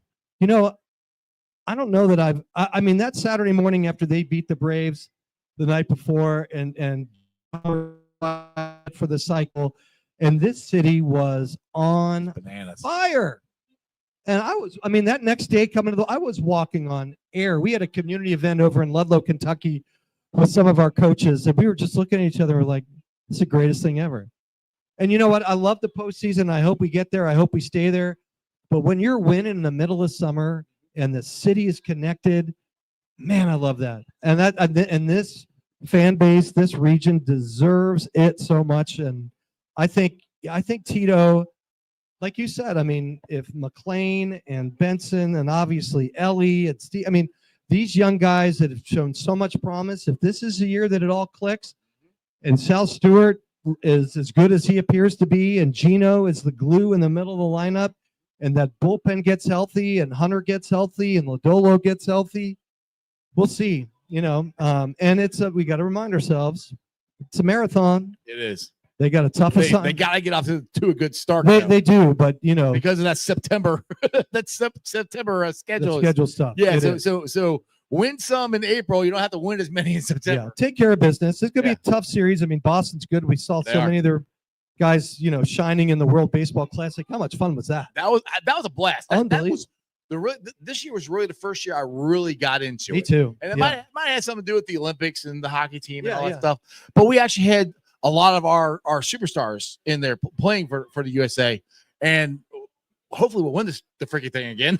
I mean, I was sad, but I was also happy Gino won. That was cool. That he won. You know, I felt Meant bad so for much. Harper because that 8th inning home Oh, run dude, was I so thought clutch. He had it, and it's like And he had 10 minutes before not even before it was forgotten, because That's Gino's baseball. moment and, you know, Gino's celebration at second was just a thing of beauty. Yeah, it was awesome. Yeah, And- awesome. And hopefully Gino brings that to this team this year. I'll tell you what, he'll bring that vibe and energy every day, no matter what. Let's hope he also brings 49 and 125. Sounds good to me. Sounds good to me. Charlie, I appreciate it, man. Thank you for having me here. Thanks for coming on the podcast. And hopefully we may do this again. If you guys got other events you want me to show up to, let me know. Would love to see you, man. Thanks so much for everything. you Appreciate do. it. Thank Okay. you, sir. Thank you. We'll be back. You guys coming for part 2? They're already right. How were they?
All right, we are here with the last and probably the best guest, Tim Butler, the president of the Reds Community Fund.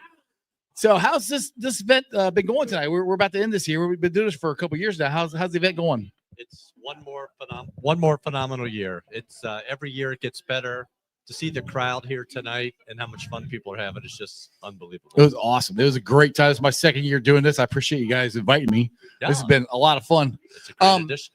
So, what does this event generate? How much does this event help the Reds Community Fund? I mean, obviously, the financial thing is nice, but what's nice is for people to see what the community fund's all about. Right. I mean, that's, as we've kind of talked before, is their biggest challenge of helping people understand how much the community fund does for this area. Right.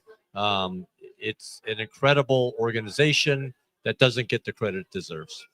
It's awesome. Like all the stuff that they've done, the baseball fields, the stuff they do for the Charlie Frank was just on here talking about everything they do, where they teach kids how to change oil, and it's not just baseball, it's life skills. Right. I mean, to be very honest, what makes me so excited about working with this group, working with other nonprofits, I don't know there's another organization that has the impact kind of all the way through on kids for what we do. So we know what sports does for kids to have the chance to play. Right. But it's not just about playing baseball and softball, the life skills, the education skills. This is about succeeding, making, as we like to call them, major league citizens. Who are you dragging in now? It's really a great thing. All right, Ron, come on in here. Ron knows more about music than anybody. Let's go together, Ed. There you go, Ron. Oh, thanks, guys. You're How are you? good. How are you? What a great night. What a great way to kick off the Reds season. Exactly. I mean, I'm thinking after this, we may go undefeated. I like that. 162-0. That sounds good to me. That's wire to wire. That's what I'm thinking. Yeah, you gotta get the mic closer. It doesn't matter. But this was great fun. This has been a lot of fun. I've had, like I said, my second year in a row doing this. Randy's invited me both times. It's been awesome. And I'll just ask both of you guys, just not just about the Reds Community Fund, but the Reds opening day in general. Like I always say, this is the best opening day by far of anybody in the country. What's it mean for you guys? Well, yeah, but I'm old enough that I remember the Reds always opened. I've had that same everybody conversation. Why don't they do that? I mean, we were always the first opening. Nobody else could start until we were done. I remember. And I don't know why they changed that. Marty said it was money. That's what Marty Brennaman. I asked him the same question. Money changes everything. They got a game tonight. Nobody's watching because we're all hanging out here. So exactly. Should I describe opening day in Cincinnati to people who don't live here? Yeah. How? They don't get it. They just don't get it. It's hard to describe. I mean, it's I'll put it this way. Gaby Sorrentino said this on Cincinnati Sports Show. The sportscaster for Fox 19. She's been here for over a year now. And she said she saw pictures of the sea of red and everything at the banks and everything and all stuff. And she goes, it doesn't really do it justice of how big it actually is. That looks big, but she goes, it's so much bigger and it's real. These pictures aren't doctored at all. That's really what it looks like down there. Well, I got a couple things off my bucket list. The past 2 years, I got to ride in the parade. Oh, nice. Holy schmoly. Is that so much fun? Yeah. I don't know that any other city has a parade, has all of this. I've been doing it for over 100 and I don't know, how many years is it now? 120s? Yeah, that's something like that. That's a good number. Yeah, it's way too many to count. It's a long freaking time that they've been doing this parade. And it's from the Philly market to the stadium, same route, all the way down to Fountain Square, and people lined up all the way down.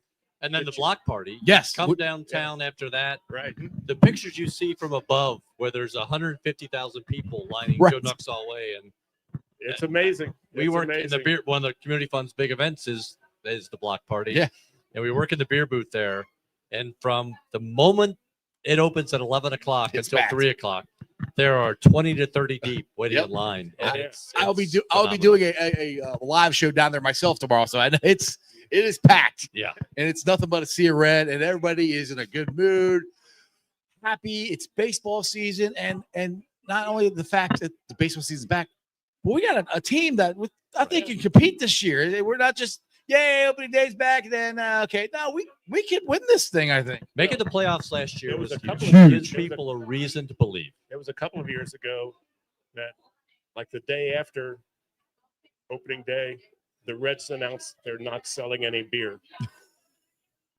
They lost the opener. My favorite joke when I was 6 years old. I know. Never What? gets old. Never gets old. Okay, gentlemen. You out of here? So nice to meet Nice to meet you. Take it easy. I'm on my way to the bar. There you go. It's really bad news. I'm sorry to break that to you.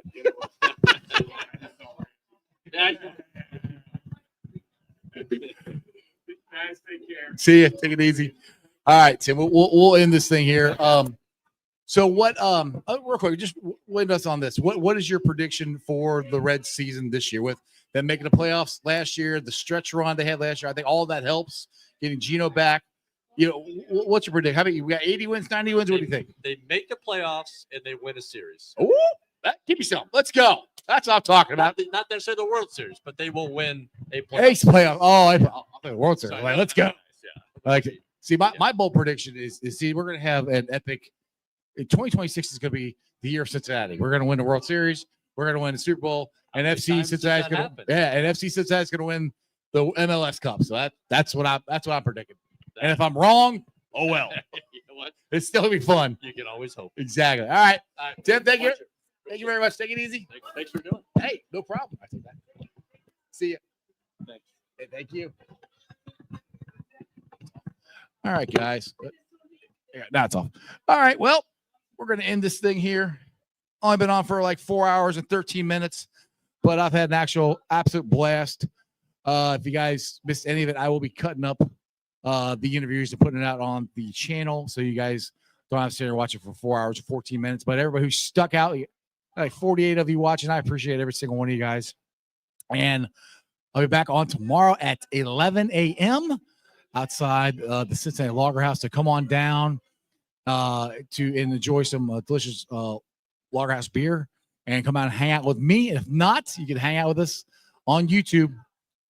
Other than that, you guys have a wonderful day. And remember, that's just sports, baby. See ya!